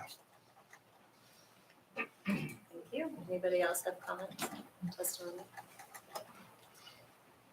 Okay, Can I put Graham on the spot? sure. Graham, do you have any input on this? Great stoop today. I mean, I think that this is much more of an architectural issue. I think that there are certainly, I think the public has raised some concerns regarding, access to the units. I think it's something that the board has to kind of weigh the pros and cons of the situation as presented. There is certainly an aesthetic benefit. There can be some pedestrian connectivity scale at the streetscape.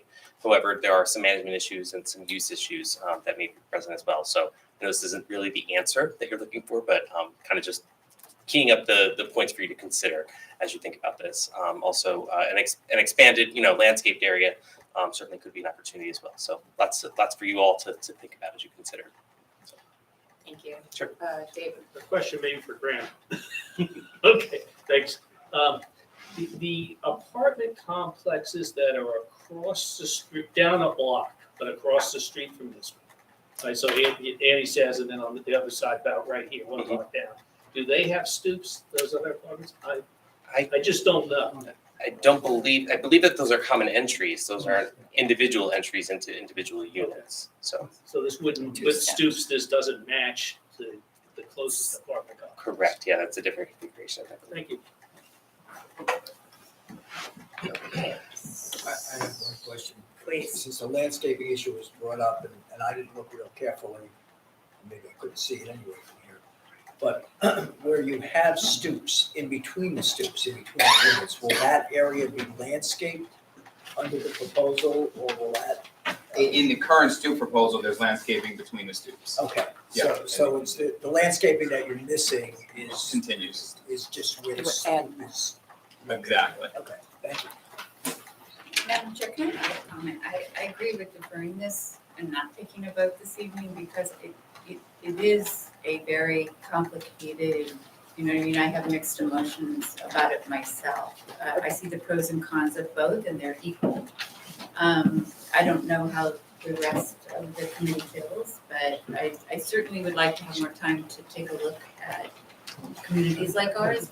I think there is a building in town that does have stoops, but we just can't see them because it's a U-shaped or, you know what I mean? So I think there are other examples of it. And at the same time, I am so taken back and concerned about a straight facade. And I think if we're all familiar with the Chatham project, it's right on the road and it's straight up. So that's a scary thought too. So there's a part of me that wants to mimic the houses that are across the street, add community, give it that community feel, make it look more like the neighborhood. And that straight facade does not. So I am torn right now for me to make a good decision. I appreciate that. I think because this has not been submitted and we didn't have it in advance to review, I think I would like to offer the board the opportunity to receive these electronically, you know, or I don't know if you're going to submit, I guess, physical plans at this point, or Yeah, well, I'll have these. I'm happy to receive them electronically, at least so we can share them with the board. Everybody can review, you know, have it in front, and we can discuss it at the time that we take the vote on the application as a whole. Okay. So we'll defer the great stoop debate. You can carry on, please. Thank you, Madam Chair. Yes. I guess, are there any operations questions generally for Mr. Schwartz, or I don't have any further questions for him. I do have one question for you.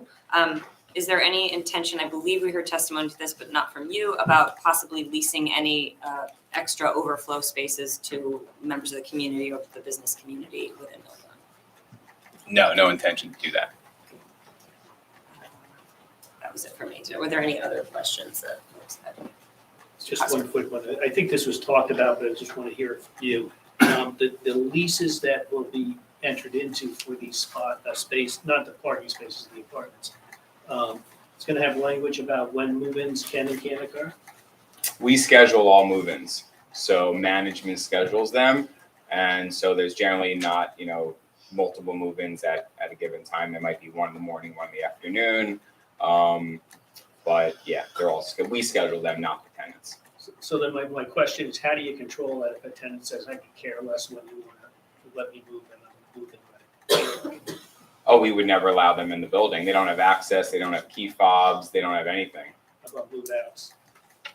Same thing, we would, they just tried to bring a truck in and move out on non-scheduled time.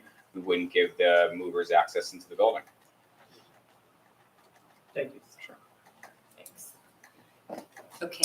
Okay, let's call Mr. Jason Tronco, who is our landscape architect.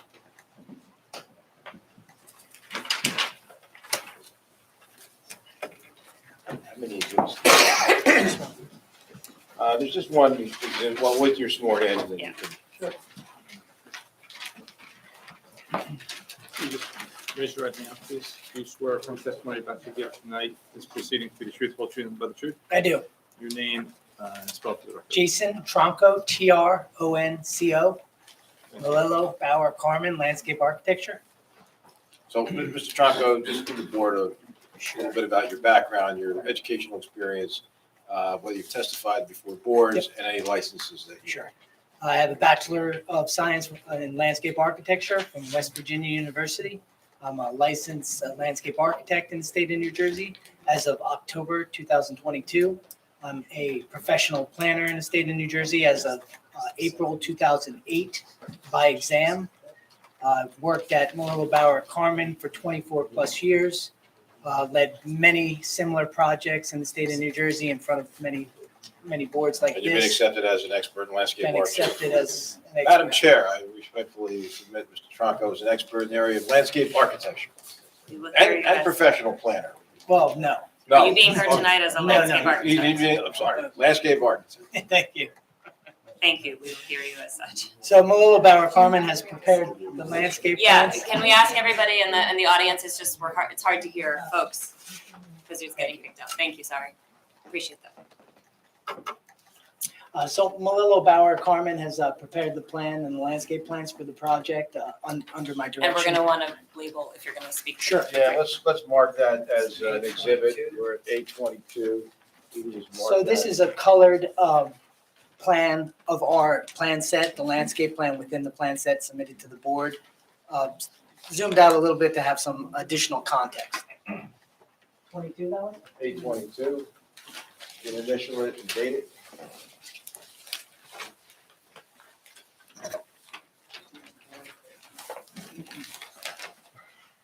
So quickly, I'll run through the landscaping. So the site's been landscaped with native plant material that focuses on ecology. It also provides pollinator species, and it also provides habitat. So we use a lot of native material in our landscape designs, which we feel is the right way to go. The native plant material on site include shade trees, ornamental trees, evergreen trees, deciduous shrubs, evergreen shrubs, ground cover plant material, ornamental grasses, and perennials. So we feel the overall site is planted to enhance the neighborhood. It brings in a pedestrian scale to the planting. Milburn and Essex streets have been developed with major shade trees. These major shade trees create a tree-lined avenue, as you can see on the plan here. Also, the landscape design for the entry court, where the vehicular drop-offs will occur, has been developed in a way to accentuate the architecture. It also grounds the architecture to its surroundings. Pedestrian circulation has been provided via the sidewalk along Essex Street and Milburn Ave, and a dog run has been provided to the east, and that's that portion in the back. Here.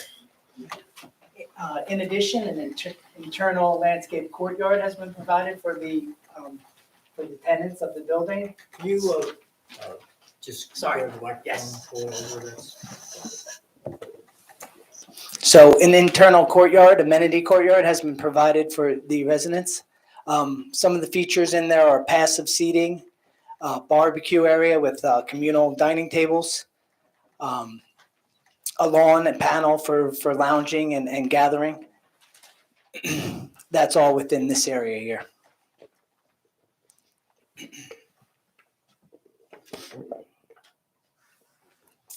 So that's pretty much my direct testimony about the landscaping. I could run through the letters if you guys wish. The Milburn Shade Tree Forester, February 24, 2023, had no comment. Milburn Environmental Commission, February 21st, 2023, commend the use of native species in the plan. Milburn Township Engineer, letter dated March 8th, 2023, in regard to site plan number 1. There's a small portion at the northeast corner of the property that's currently landscaped. That landscaping could be removed if it is to be an easement or any other future uses is needed for that area. Also in regard to site plan number 7, pavers between the curb and sidewalk will be coordinated with the township engineer. The next section of that letter is grading and landscaping. Number 4, the forester is to review the landscape plan. The forester has reviewed the landscape plan and offered no comment. Again, about grading and landscaping. Number 5, tree locations. Street tree locations, sorry. Street trees are located at the property line on the building side of the sidewalk. This location is appropriate with the township streetscape development of pavers and the sidewalk detail. In regard to lighting, number 3, they had a question about the levels of lighting in the courtyard. Low-level lighting has been provided in the amenity courtyard. We could explore additional lighting if it's necessary for operations. In regard to traffic, number 6, loading space. The loading space, again, will be screened by the entry landscaping for the turnaround. So there's landscaping on either side that will provide some passive buffering of that loading area. And also, in addition, traffic number 7, site triangles. The site triangles have been reviewed and adjustments will be made to the street trees along Milburn Avenue. And that will culminate in the elimination of one street tree. Next, I'd like to talk about Milburn Township Planner Letter, March 10th, 2023. First off, in regard to the what is, I think, being referred to as a bulk variance for street tree planting, that's number 2. Street tree spacing will exceed the requirement of DRZ 606.4.4.J.2. And this is due to on-site site conditions, site triangles, stopping site distance for Milburn and Essex. Street trees have been provided to complement the architectural features and to accommodate the vehicular circulation layout that's provided. The applicant will explore adjusting the street tree layout to decrease the spacing along Milburn Avenue and Essex Street. So, Mr. Franco, just the issue there is it not that there's no more than a 50-foot spacing requirement, correct? Correct. And I don't know, do you have an opinion as to whether that's a design waiver or a variance? Yeah, I would think that's a design waiver. As I mentioned, the trees have been placed with the rhythm of the building. I don't want to bring up the word stoops, but I will. They're placed in a way they can't be on top of the stoop, so that sets a certain rhythm of the street trees. If the stoops were eliminated, that rhythm could be more consistent and the 50-foot spacing could be achieved. So there wouldn't be a design waiver or variance or whatever it's characterized if the stoops were removed? Not on Milburn, no. Not on those, so there would be On Essex. compliance on Milburn. Yes, definitely. And on Essex, what about Essex? In Essex, it comes down to the stopping site distance and the site triangles at the corner of Milburn Avenue. So the reason why the applicant can't comply with the spacing requirement is because if he did, it would impede the site triangle, is that correct? Correct. Okay. Is that also because the building is so close, like there's such a narrow setback, right? That it wouldn't allow for a tree to be located in that strip? Is that? I just want to make sure I'm understanding that last statement. Well, it's the site triangle. Yeah. That's, yeah. That's right, there's the whatever- building and then there's the sidewalk and there's So just I not a guess whatever significant. there that creates the site triangle, but it's the site triangle that creates the. Sure. Correct? Okay. Thanks. Continuing with the township planner letter in regard to parking and vehicular circulation, comment number 2 and number 4. This is regarding vehicular pavers and pedestrian pavers.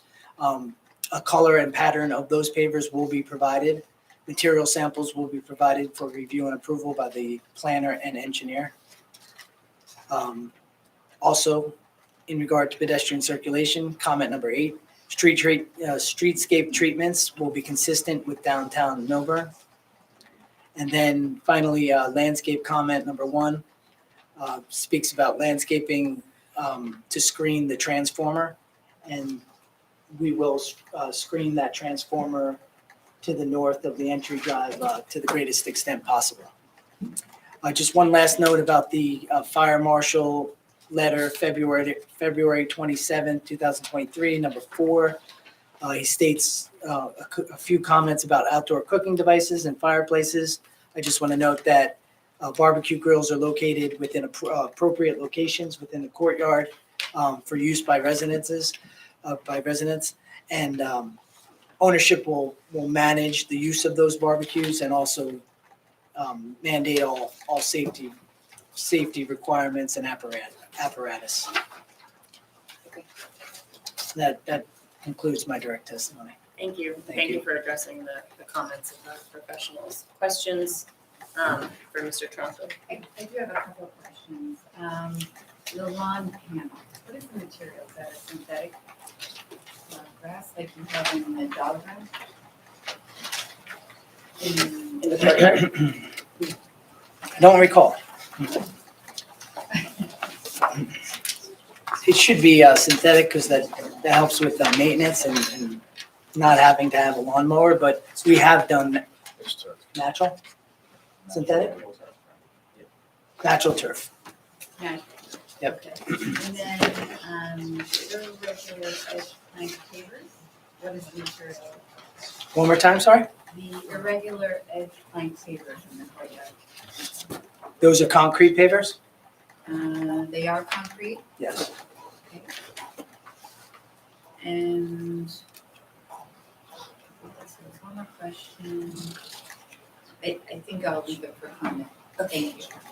Thanks. Additional questions for Mr. Tronco? Just looking at the diagram, what struck me and hadn't before is just sort of the size of the top of the parking deck. Is it feasible, and I know again, not necessarily, not required, to do, and I know a lot of buildings are doing this, to do like a grass or natural surface on the top of the parking deck, which might prevent some runoff or take some runoff, help with environmental matters and things. I know I've seen in some LEED buildings and stuff, they're doing like grass on the top of the parking deck or something like that. So the parking deck will be parking at the top floor? Oh. So there's not a roof on top of it. That's grass. Srini, go ahead. So I just had a question about the units which are facing. Maggie, can you make sure your mic is on? Sorry, thank you. The units which are facing the train line and the landscaping for them, would the trees block the line of sight to the train track? Those All the trees, yeah. the trees are existing today. Okay. So that is off the property and they're existing trees and they're mature. So there is some buffering. Thanks. Yes, sir. So on that comment, one of our former members actually went out to the site, surveyed the trees, and there are a lot of trees of heaven there. And I think we agreed to have those removed. Sure. So Can you Along explain what that with- is for everyone's benefit? what's that, the tree of heaven? Yes. The tree of heaven is one of the sanctuaries for the lanternfly, and it's an invasive species in New Jersey. And so we're trying to do our best to mitigate the damage done by the lanternflies. And this was one of the things that Mark Matzel, former member, brought up. So we hope that you can still take that into account and take those out and maybe plant something behind as well. Sure. Instead. And we can speak to ownership. I know it's not their property necessarily, but I'm sure something could be worked out. Okay, and another thing, the transformer, where's the transformer exactly? Is this white box here? Right there. And are you concerned at all about any kind of noise coming from that? Because transformers have this very low hum, and we've had it also come up with the Wells Fargo project, Yeah, they where we do. need to have sound attenuation. It's a typical transformer that you see in most multifamily developments. There may be a slight hum, but it's quite common. And quite frankly, I'm surprised there's only one. Okay, just consider that, I don't know, I don't have jurisdiction to do anything with it, but that probably will end up being a problem for all of those tenants on that lower floor, especially the affordable housing units. I agree. And Is there a way to move that transformer to a different site on the building, on the lot? We'd have to talk to the civil engineer. I think that's the utility company that's gonna decide where to transform. It's just that it's right next to the COE units. But the utility company's gonna decide where that goes. But Mr. DiGiuseppe here is gonna be testifying, so you should certainly ask him that question. Can you tell me the dog run, the size of the dog run? Sure. So it's approximately 10 feet by 30 feet. I have a question about the dog ones as well. The surface that you were talking about, is that permeable? It's yes, it is. Okay. Synthetic turf with sprinkler system for washout. Mr. Franco, just for, just so you're aware, that this is Martha Callahan, our engineer. If you haven't not yet met. Just so you understand the context. Blurt that out with me. Thank you. Thank you, Martha. Deborah. Has any consideration been given to screening on the train side for residents on Glen Avenue so that they're not looking at the back of this building? I don't know if we have the land to screen necessarily. We don't have the space to, provide any screening. Okay. Whose property, you said that you thought the Tree of Heavens trees, That's you're gonna saying be- that's New Jersey Transit? Yes. So we have to get to them for this. Okay, Mr. You mentioned something about barbecue grills. Sure. Which is the first time hearing. Yeah. So is that charcoal or? No, propane that's gas, natural So- gas linked Connected to the to building. underground, to Yes, the lines? to the building, yes. How many? There is 3 grills. The building maintenance will keep them clean? and Yes. whatnot? Most definitely. It's still going. The trees along the walkway, do you know what size they will be when they're planted? On the streetscape? Yes. Sure. They're 2.5 to 3 inch caliber. And They're red maple and American elm. where Typically 12 to 14 foot height. what height? And where will the lowest branches be? Because we're Yeah. gonna get very close to the walkway, and I Sure. know, Yeah, typically in a right of way situation, they'll have to be limbed up to 7 foot, and that's in most ordinances. okay, that's great, that's what I would like to know, yeah, because I go under a lot of these saplings, and I get hit in the head with them Yes. all the time, walk there to school every day, and it's not fun, so. you have They'll be to- limbed up. Be limbed up, okay, great, and are those trees also gonna interfere with any power lines? I think the forester usually recommends a certain type or certain species of trees so they don't grow too tall. Are we gonna be okay with that? We have major shade trees that grow tall, big, 40, 50, 60 feet. So at some point, there will have to be some trimming of the trees for the power company. Deborah, question. Yeah, I just wasn't clear about my question about screening on the backside of the building. It sounded like you weren't sure, and so I'm wondering how you can get some certainty. Yeah, so we have a small strip which is shown in gray along the back. I'm not really sure where the landscape screening would be located on our property to accommodate. Can you find out? Well, we don't have the property. I think Mr. Schwartz can address that question. Okay, that would Please, be the great. board. I'm just thinking about the neighbors on the other side who are also going to be impacted by this building pretty Right. significantly. I don't think, I mean, there's nothing that we could plant there that would be really cover anything more than the first 10 feet or so of the building. Also, we do have a walking access there, which is what the fire department had asked for. Go ahead, Alex. I didn't think I had any more questions, but logistically, and I'm sorry, I'm really stuck on this. Where are you gonna bring the mower for the natural green? Through the lobby? I think he said natural turf. Natural turf. It's, they're really making advances with lawnmowers. They have battery operated small lawnmowers that, same as a iRobot that might vacuum your house. So what you're saying, it would be located in that? It's, definitely. I was just curious how it was. How big is that size of that? Again, that's about 40 by 20 by 40. Because one more, the pavers. Yes. Would the applicant be amenable to permeable pavers?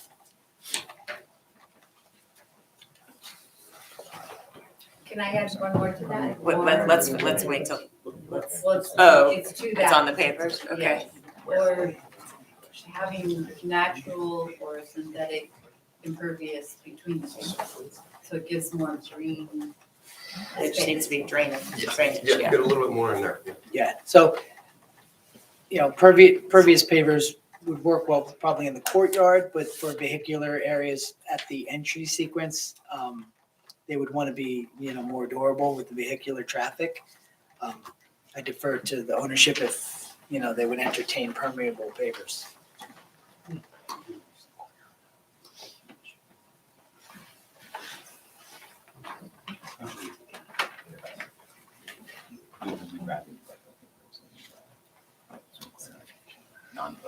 I think the preference would be not to do permeable pavers in the courtyard. Not to do them in the courtyard and not on the vehicular drive. Okay.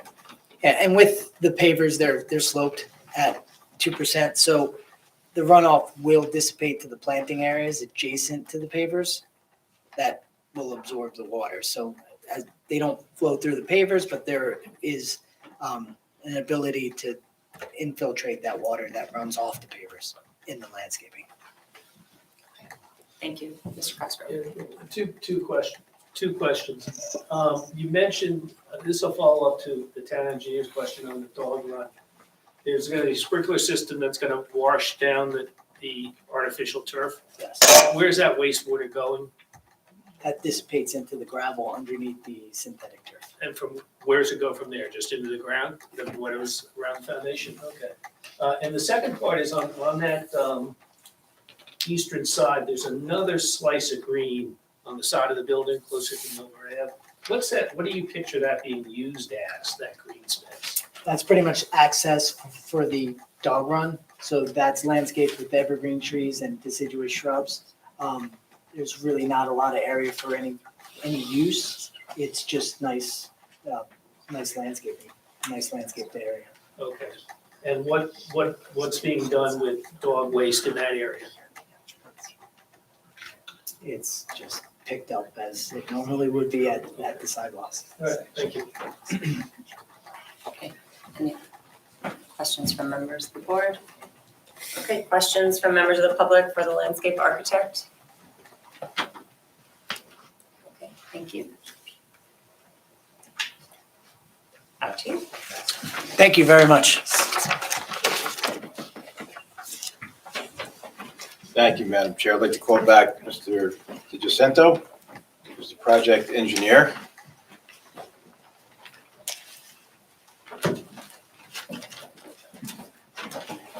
Mr. DiGiacinto, you understand you're still under oath in this application? Yes, I do. Have there been any changes to any of the qualifications, professional license or otherwise, since you testified No, in there are this not. application? Okay.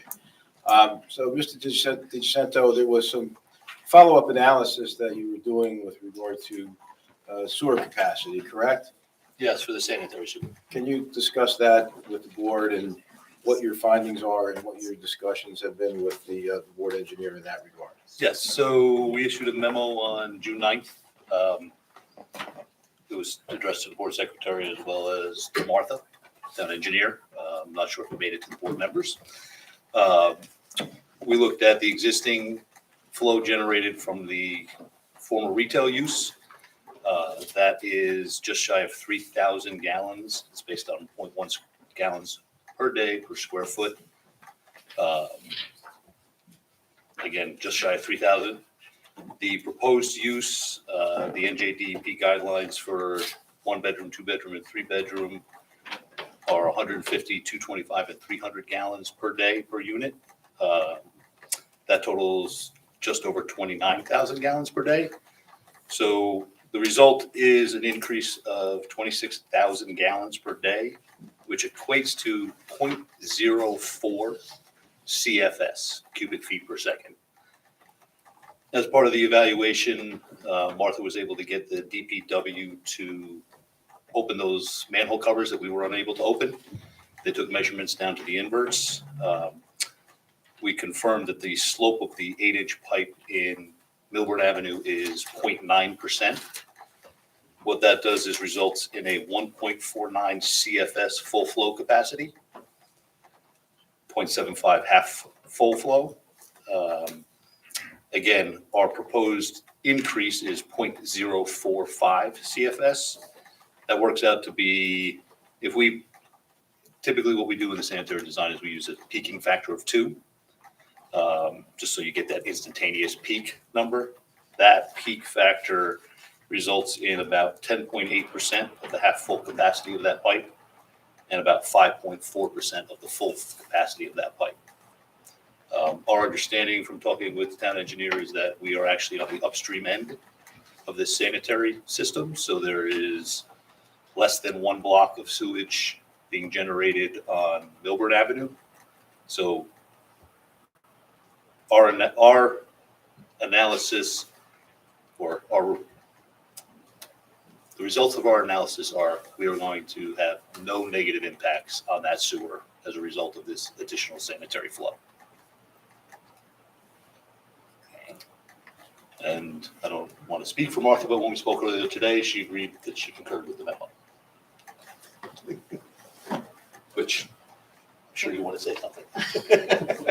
Hi, I did get the memo last week. I was out at the end of last week, so I just started actually reviewing it today.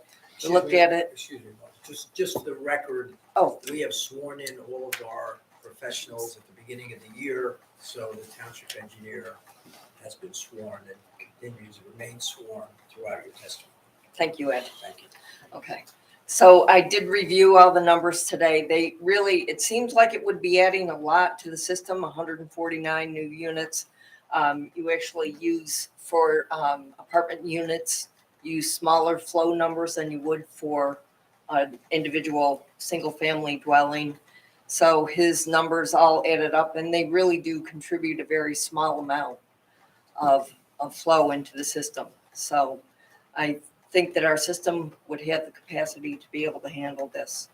As it moves down Milburn Avenue, it connects into a 36-inch pipe that eventually goes over the Rahway River at Gilbert Place. So we do certainly have capacity there. All right, so I hear all the numbers, but get me over this mental hurdle. You go from 2 or 4 toilets in an Annie Says that gets used a few times to 149 units with multiple toilets in it that get used constantly. How is this not going to have a huge impact? Well, I think the way that the science is they don't assume that everyone's using toilets, showers, dishwashers, washing machines, all at the same time. So, but the peak flows do, well, you might be able to speak to this better, but the peak flows, they don't assume that every single unit is flushing the toilet all at once, every toilet, every bathtub, every shower, every washing machine all at once. But it just logically, it just doesn't seem. I know it doesn't I have seem a that way. clarification question. Did the 3,000 gallon number that you gave us for the existing, was that just based on the space or was that based on the actual use of Annie? That's based on the space. It's So, based right, on it just could shy be- of It could be like an office building 30,000 that. square feet. So just want to make sure you understood. It's not just like, that's not just representing 2 toilets. That's It's representing representing what could be what the on DEP that. uses as a design Thank you. for any retail office building is 0.1 gallons per day. Thank you. Yeah.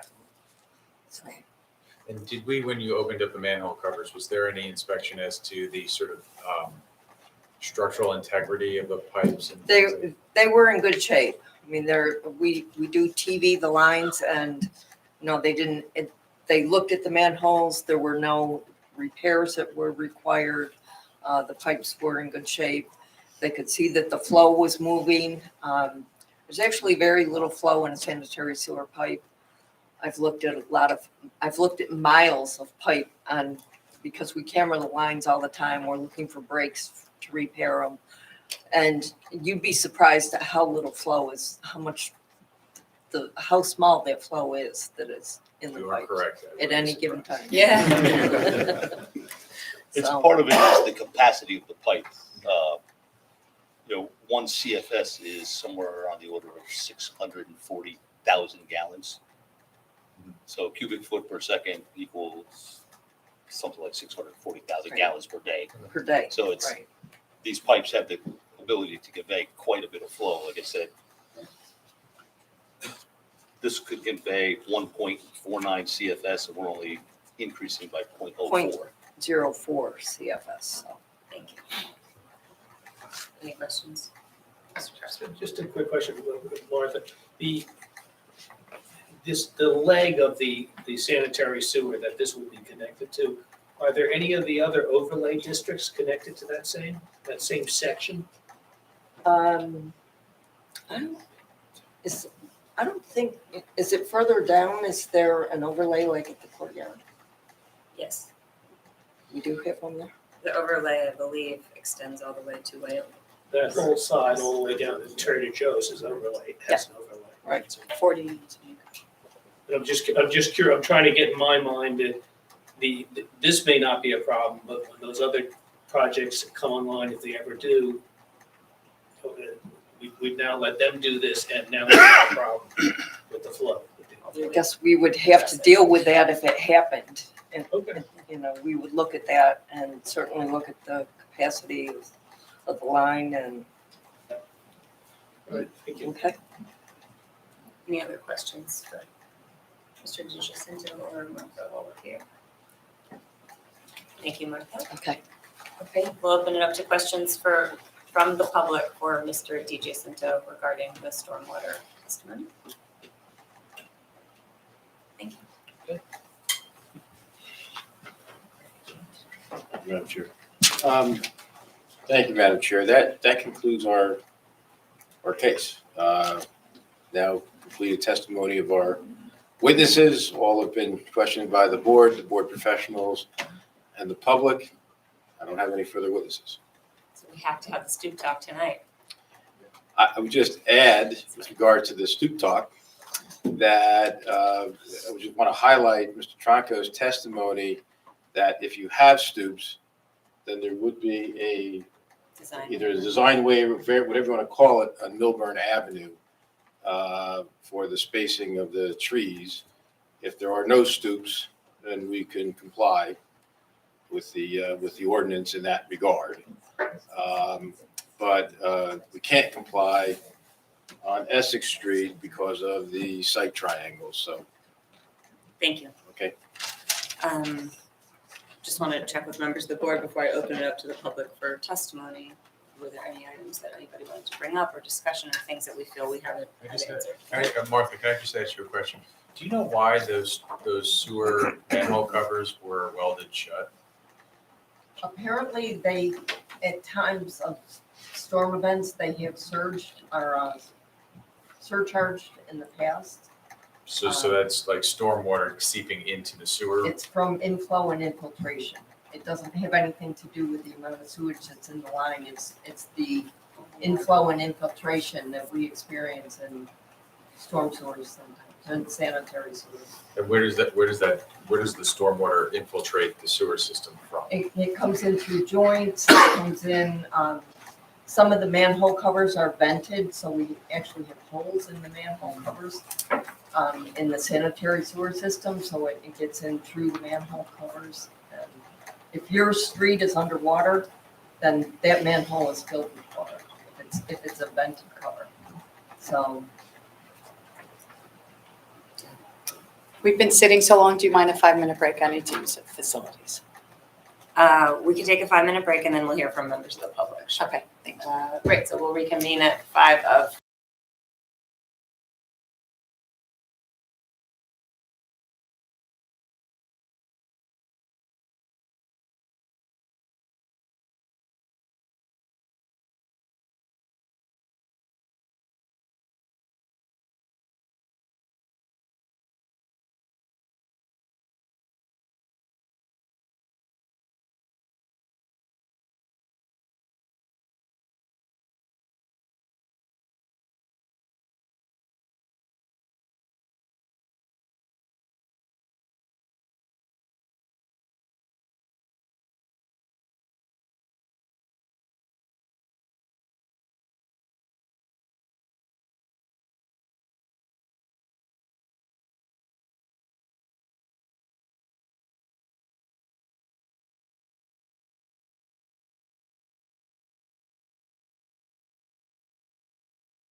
before we are able to, well, I think we can hear public testimony, but I think we had still made some requests. We have received, new information tonight, that plans that we have not yet received as a board to review, to be requested. So I don't know that we're gonna be in a position to vote this evening. We can carry it to the next meeting.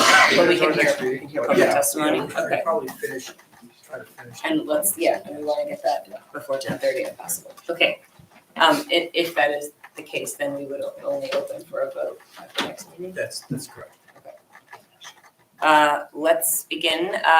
Members of the public who would like to make testimony on this application, come up, you'd be sworn in, just like we had done when you made testimony regarding the stoop issue. We're gonna open it up to any full testimony. Before we speak, can you just tell us procedurally where we are? Are you gonna close the application today? This is it, or is it gonna be open and there's no more testimony? If we don't speak now, forever, we lose the right, so we know where we stand. Yes, this is the public testimony portion of the application. If we open it up and we complete it, then that will be completed. I guess we all have to speak and put things on the record. Do you swear from testimony you're about to give tonight, be the truth, whole truth, nothing but the truth? Yes. Name and address for the record. Jeffrey Feld, 11 Alexander Lane, Short Hills, New Jersey. I'll be very brief. You're considering an application that's going to change the character of this community. And we had to go back to why we are here.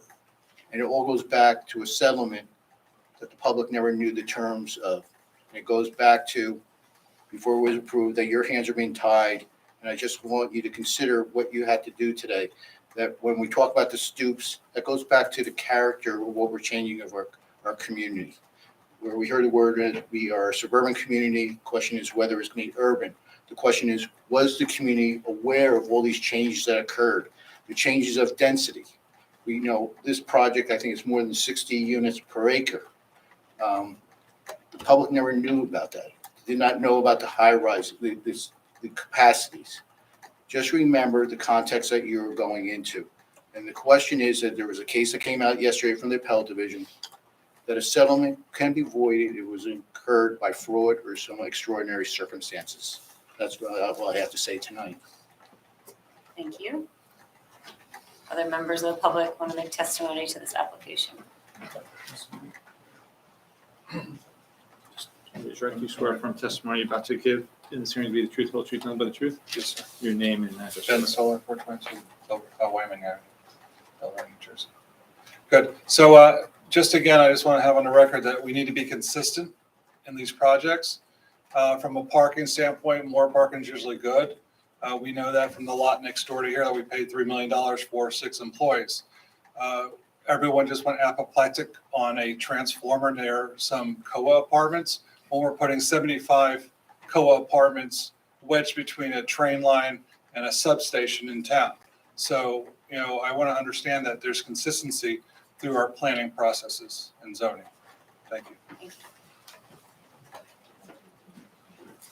Any other members of the public on any testimony? Okay. We will close public testimony portion of the application, and then we will have to carry due to information. And I just want to understand sort of the next steps, if anything that we receive raises any questions or concerns. Madam, if I may, can I just have 2 minutes with my client?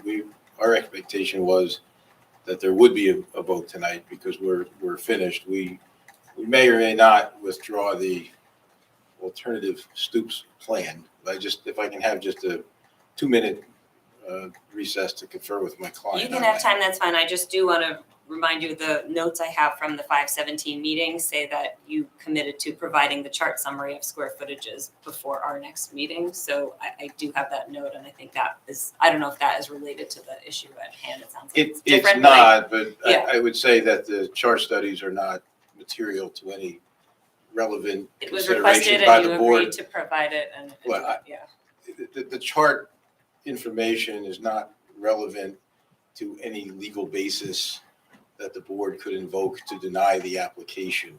The board wanted the information, we've provided the information, but it's irrelevant and immaterial as to when it was provided because the issue itself was not relevant to a basis for a denial.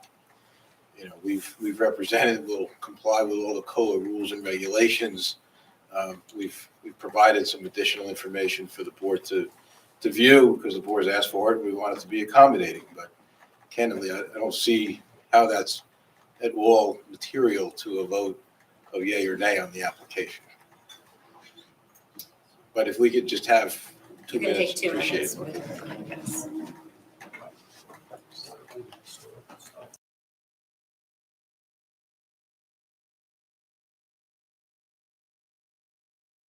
One item of new business. Are you comfortable if we move to that item of new business, discuss it, and then have you come back? She's just going to give us a status update on the historical commission's discussions. How long is that going to? She had requested 15 minutes, but I think it will be less than 15 minutes. And the board goes until when? We'll allow you to come back until about 10:30ish.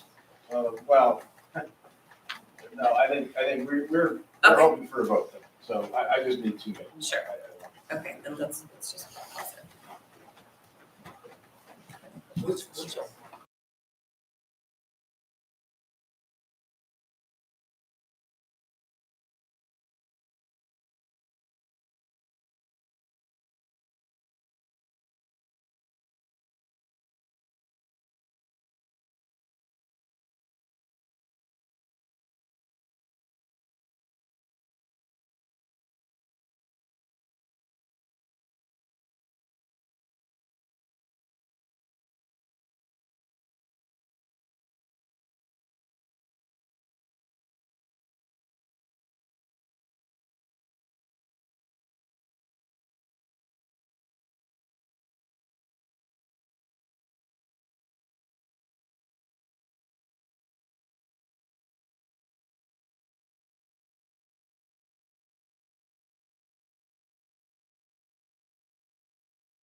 Yes.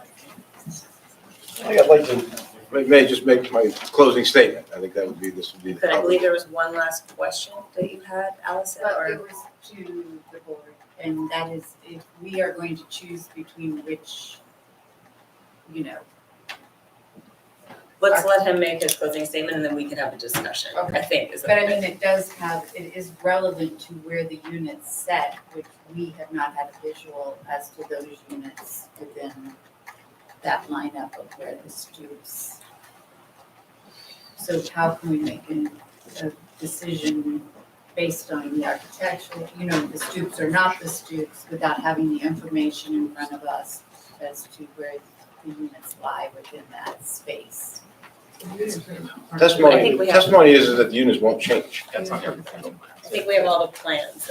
You have the plans. Yeah, the units, the testimony was the units will not change. Correct. Okay, okay, I'm sorry, misunderstood, thank you.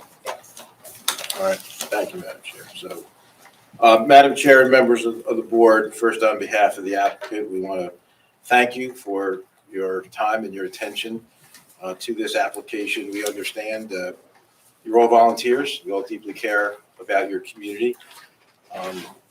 And we understand you want to make it better. and we commend your service. We also want to thank the public for the public's participation in this application as well. We know that you could be doing other things with your time, and some of the comments have contributed to making this project better. We also understand that you're reviewing this application in the context of a Mount Laurel settlement agreement pursuant to affordable housing litigation, which I won't rehash, but it is an important comment. A lot of work has been performed by the board and the governing body to create a zone and a development plan that will meet and we believe will exceed the expectations of the township and its residents for many years to come. Millburn is indeed fortunate to have one of the most prestigious developers in the state of New Jersey to construct, own, and manage this development. This will be the highest quality development and a development that we believe you will be proud of once it is developed and it is occupied by your residents. This development will be quality that people will choose to rent in Millburn, and the kind of quality that they expect. As you know, the applicant seeks an as-of-right development of 149 multifamily inclusionary units project in accordance with the settlement and the zoning that was created by the township pursuant thereto. This development, again, high quality, highly amenitized, structured parking, lighting, landscaping, dog run, and the like. With respect to parking, the applicant is providing more structured parking than is required because, as you've heard, it knows that it is catering to high-end renters who are renters by choice. These are folks who are going to choose the rent, that have the economic power to own but choose not to. And we believe, as you've heard from Mr. Schwartz, that this additional structured parking is a benefit to the project and to the township at large, because we will not be burdening any streets or other parking in Millburn. The applicant wants to meet its anticipated parking demand on the site. Again, we believe that's a positive. The applicant is providing the required mandatory set-aside of 20% of affordable housing. The applicant has agreed to comply with the rules and the laws regarding affordable housing. We're doing that. But we're doing more than that. We've agreed to use the same fit and finishes in the affordable units as it uses in the upscale market rate units. Again, the law does not require the applicant to do that. You heard testimony from Mr. Raker to that effect. Mr. Raker testified you won't be able to tell the difference, as did Mr. Schwartz, between an affordable unit and a market rate unit, based on the floors, the appliances, and the other fit and finishes, nor will you be able to tell the difference from the common corridor that they share. We're not seeking any variance relief. We understand there's we believe, a design waiver with regard to the spacing of the shade trees. The settlement agreement contemplates, however, that there would be potential waivers and variances. That's common in settlement agreements. They contemplate that because concept plans are concept plans. They're not fully engineered site plans. And it's very common that there would be variances or waivers that would be created once a concept plan is fully engineered. In this case, we didn't require it. But again, we're not seeking variances here. We want to thank the board for its consideration. We think this is a good project. We think you'll come to believe this is a good project. And again, commend the board for your questions. You've asked a lot of questions. You've asked a lot of good questions. Candidly, I think your community is well served by the questions that you've asked, and we believe that the collective work that we have done together here, again, some of it is sort of pseudo-adversarial, some of it's working together. You have interest, we have interest, but I think that at the end of the day, there's a product here that we can all believe is going to be a great product. And I can tell you that you have a developer, and I think you're fortunate to have a developer like this developer who's actually going to make the project really great and one that the community will be proud of. So we respectfully request you to vote affirmatively on the project, and happy to answer any questions that you have. Thank you. So we've been asked to take a vote with the application as presented. We have. Well, I guess I do have a question. Does that mean that the applicant is withdrawing the option of removing the stoops? No, we're not withdrawing that. We have represented that we will defer to the board decision on that. We understood that the board, now that we're here, that would be part of the board deliberation. Okay, thank you. The one other thing I just want to clarify here is this issue of the variance and design waiver. If we go without stoops, the applicant will be able to comply with the 50-foot spacing, I believe was the testimony. If the board decides that we're going to keep the stoops, there will be a deviation. I think that deviation is a variance. I don't think it's a waiver. I think it could be a waiver if it were put elsewhere in our code, but it is in our zoning ordinance. The applicant had in there. Can we confirm that with our planner, who I think agreed to that, what you just said, but just Only if he as a matter agrees. of planning?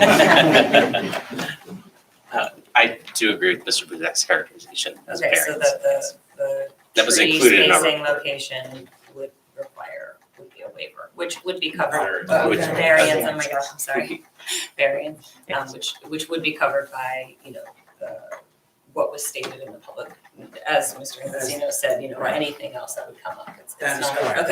Okay. There's not a notice issue here, and there could be a notice issue, but I think the manner in which where that is in the ordinance is the only reason why it's a variance. It would typically be a design waiver, it would be in development regulations as opposed to the zoning ordinance. Got it.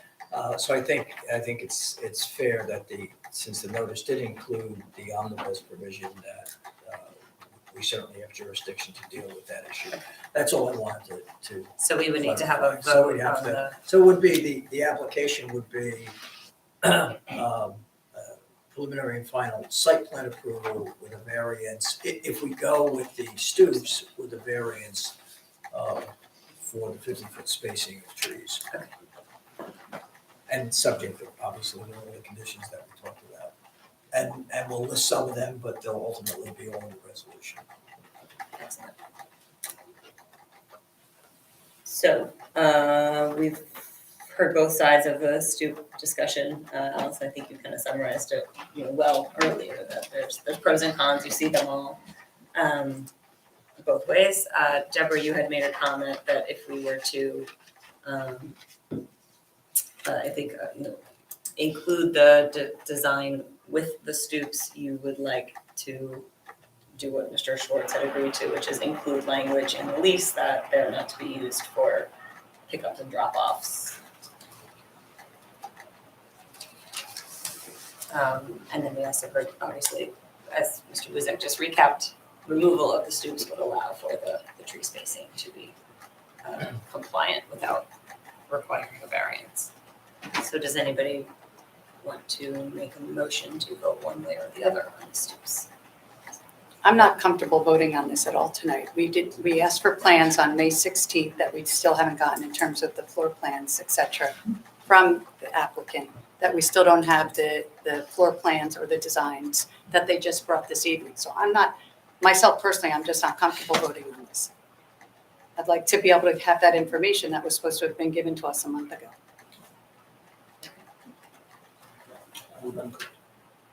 Sorry? I would concur. I would abstain from the vote if we would have. Yeah, I don't think we. Okay, so that would leave, how do we take a poll of who's willing to vote? Well, let me do this. Do I understand it correctly that all of the material that was supposed to be furnished has in fact been produced tonight? Is there any, or let me just ask that question. Has everything been produced tonight that had been asked for, albeit tonight as opposed to a week ago or 2 weeks ago, whatever? To the best of my knowledge, the answer is yes. Okay, Yes. okay. And do you have any of that, Eileen, for distribution yet? Or No. was that was all just That was produced tonight? Okay. But if you get that, which I assume you'll get it either tonight or tomorrow morning, that can be immediately distributed, is that Yes. correct? That's correct. Okay, so it's not a question of we need to know how long the applicant will need to produce that. It's all done. Yes. Okay. And I mean, we'll provide it. We will not be providing any further testimony. No, I understand that. I just want to I'm trying to get a timing issue here. Sure. So we can get it to the board by tomorrow. Okay. And when's our next meeting, Eileen? I should Call a know special that, meeting shouldn't for July 19th. because there's the July 4th holiday. We typically meet once in July, once in August. I? When's the next meeting? July July 19th. July 19th, 18th? 19th. Yeah, it's 4 weeks away.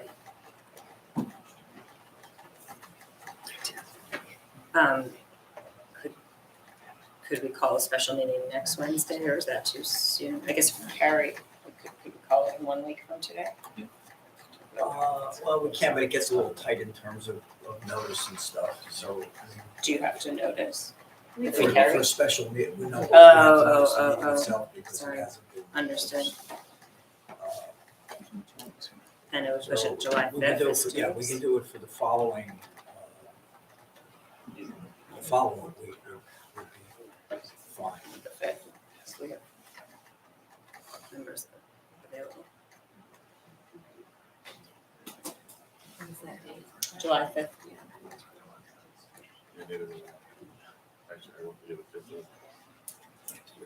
It'd be good to have as much members of the board here that we can have. Well, the 3 of them just said they're not available.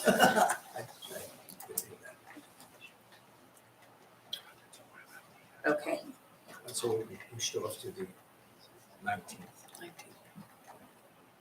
So that would mean we will not take a vote till the 19th of July. Unless we did it on the 12th. I don't know. I assume we don't have anything scheduled for the 19th at this time. Not at this time, but Okay, so if we were able to move our meeting to the 12th instead of the 19th, a regular meeting, so we still. So we just have it as a special meeting. Right. We'd have it on the Do you have to, 12th. do you have to notice that if We you will. change? You'd have to Yeah. notice it. Are folks, you mentioned you're not available the 12th, are folks available the 12th of July? Wednesdays? Okay. Madam Chair, I'm requesting that we put on the agenda for the 19th, so does that change? No, this will be a vote, yeah. You're requesting to be on the agenda for the 19th, we may move you to the 12th, and we'll just make sure we notice it adequately as well. Okay. And that'll give the board time to look at whatever. Review the it is documents tomorrow. and then And take that into account sometimes you vote. If you want to- We can discuss it. Right, we can Yeah, discuss we it, they can just won't discuss have that. anybody to Right, provide they're not gonna testimony to it. testify, and That's fine, they've Understood. testified and all that, but we'll see the information, if there's something there that we need to discuss among ourselves with that. We can take that into account and vote. Okay. Thank you. That's, we just tell them? Is that- I assume you're available for the 19th for you to be, I mean, for the 12th for you to be here, even though you're not going to provide testimony. Correct. We wouldn't want you to be in Aruba or somewhere. I mean, we Not, would. not this time of year, Mr. Buzak, not Aruba anyway. All right, that's fine. All right, so do we, we'll do want that. to consent? I don't know if we need an extension. If we need an extension, will you give us an extension to the 19th? 12. 12. Why are we I said the 19th, I'd give them You 12. keep saying the I'd 19th. give Are we them- doing I'd give it? them another week. Mr. Buzak, we will provide an extension through July 12th. That's, Is there a reason? that's fine. I always ask for more because I always get less. We, I can't meet. just as notice, you're not available the 12th? Not if I'll come the 12th, I can't come both weeks. I don't think we would have a need to, hopefully won't. It's one of the- Have one meeting in the month of July. Mr. Biller is not available the 12th. We could have it the 19th. Mr. Cosgrove as well. You're not available the 12th, you said? But you're available the 19th. And you are available the 19th or no? And you? Okay. So I'm the one. you're not on the 19th? Yeah, I'm Do you want to know who's available next week? So if you want to go with our regular early, sort of notice meeting on the 19th, we can. We can also hold a special for you. Yeah, special on.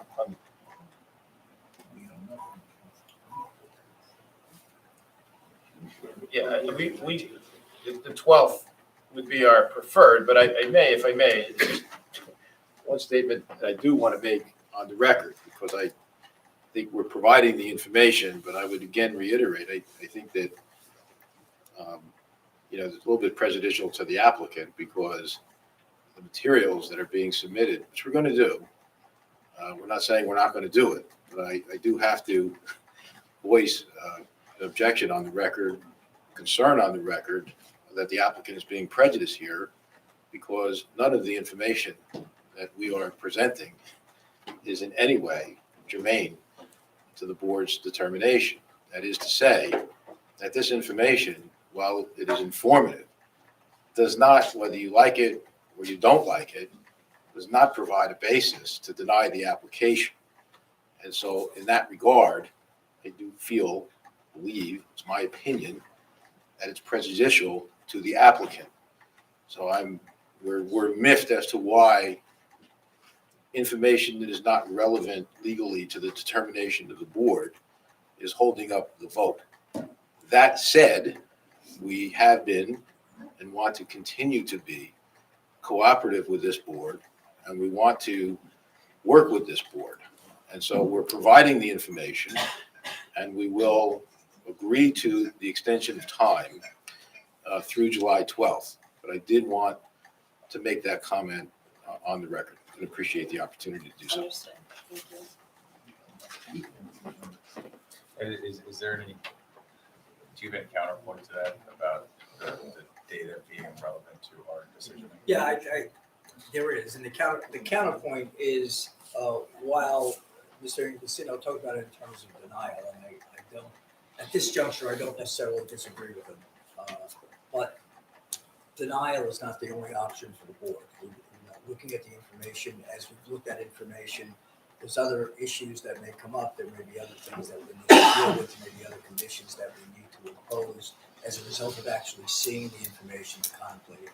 So I think while his point is well taken, on the other hand, I think the board can look at that and it will influence not the board's decision as to whether it will grant or deny the application, but what conditions and the manner in which that grant will be given if they're going to do that. Thank you. And it was material that was requested and Right. agreed to be submitted, so. Yeah. Thank you. Okay. So I would announce that we will carry it to the 12th. Yes. We will, Further notice. we will carry application 22003 to July 12th, which will be a special meeting, which will require notice and will be provided to the appropriate sources. And it will be conducted here, 7:30 PM, July 12th. And the No applicant so will have to give no further notice. Applicant has to give no further notice. Right, The notice Township of relates to the Milburn will township. make notice. As it relates to Just the a question, so is the 12th the only meeting in July, or is it the 12th and the 19th? We are gonna- You said it was a special meeting. It will be a special meeting, but we will look to locate all material. We don't have, as of now, an application on the 19th. But, okay, and if we did come, we would encourage. There's gonna that be, to I think, an Yes. item of this, new item of business that is gonna be requested to be discussed on the 19th that we're gonna hear about. And we will request that they move that to the 12th as well. So everything will be on the 12th. Everything, that'll be our one So, meeting. Mr. Buzak, just so the public was clear, this application, Will be first on the agenda. Is that- but it will be continued on the 12th without further notice to the public, Yes, correct? we said. Correct, yes, we said that you're not required to, but the public will receive the notice of the The special. newspaper will receive, there's going to be no notice mailed to the No public. correct? individual notice. So it'll be 7:30 on the 12th That's in correct. this room. That is correct. Thank you. Thank you. We can move to the item of new business. Thank you, Madam Chair. Just an update, and I'll come back, I promise. As you know that, the agency received the recommendations from the planning board regarding the draft historic preservation element. We addressed. Wait. all- Sorry, Allison, I think if we can ask you guys to have conversations out just in the hallway, that'd be great, thanks. Allison, use the microphone. I don't know if the mic amplifies, That doesn't. but speak loudly, please. Okay. If they can't hear you. Oh, yeah, and quickly. So, do I just start over, or? Yeah. Okay, so as you know, the planning board made recommendations to the HPC addressing, some questions that they had or comments on the element of the master plan.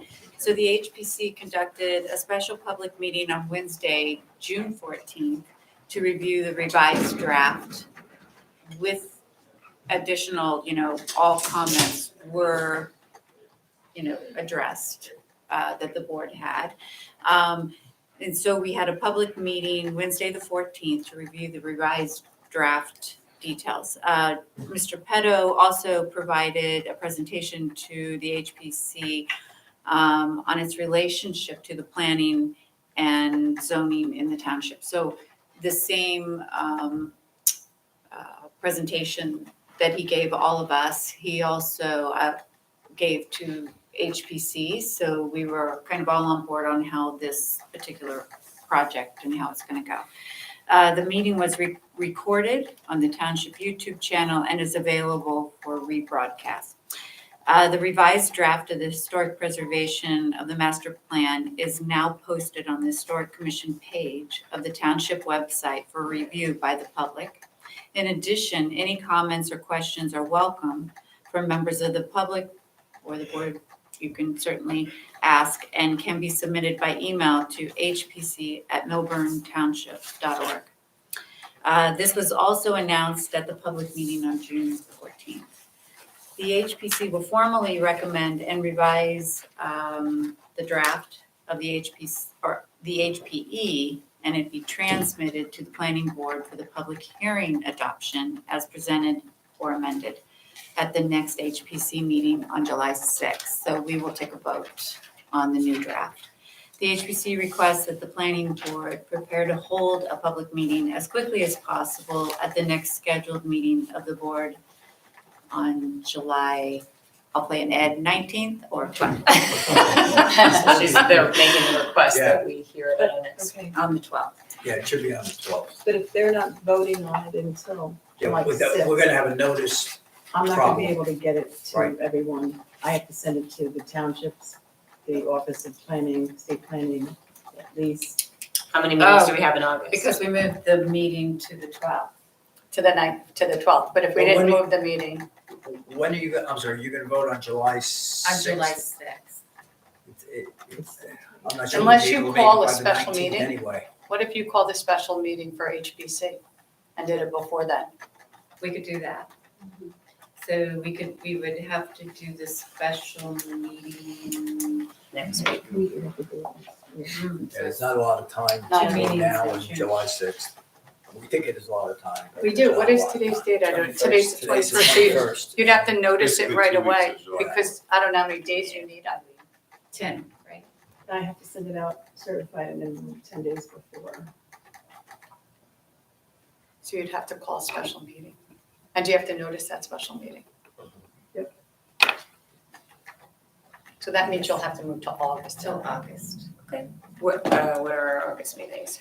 We only Meeting have on August 16th.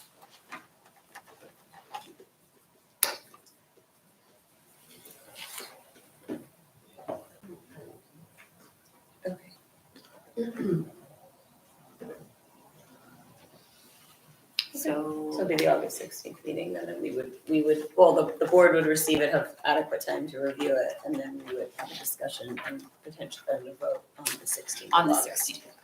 Okay. Perfect. Okay, Thank you, guys. thank you. We look forward to taking a look at the website, and I'm very that email excited. address that you just provided, is that also available on the website? It is. We had the comments. So thank you. Appreciate it. Much less than 15 minutes. That was like- It was a minute, 2 minutes. But we only went a minute over. Yeah.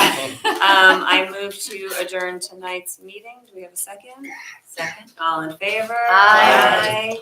All opposed. Good night. I wouldn't have voted. I had it all figured out.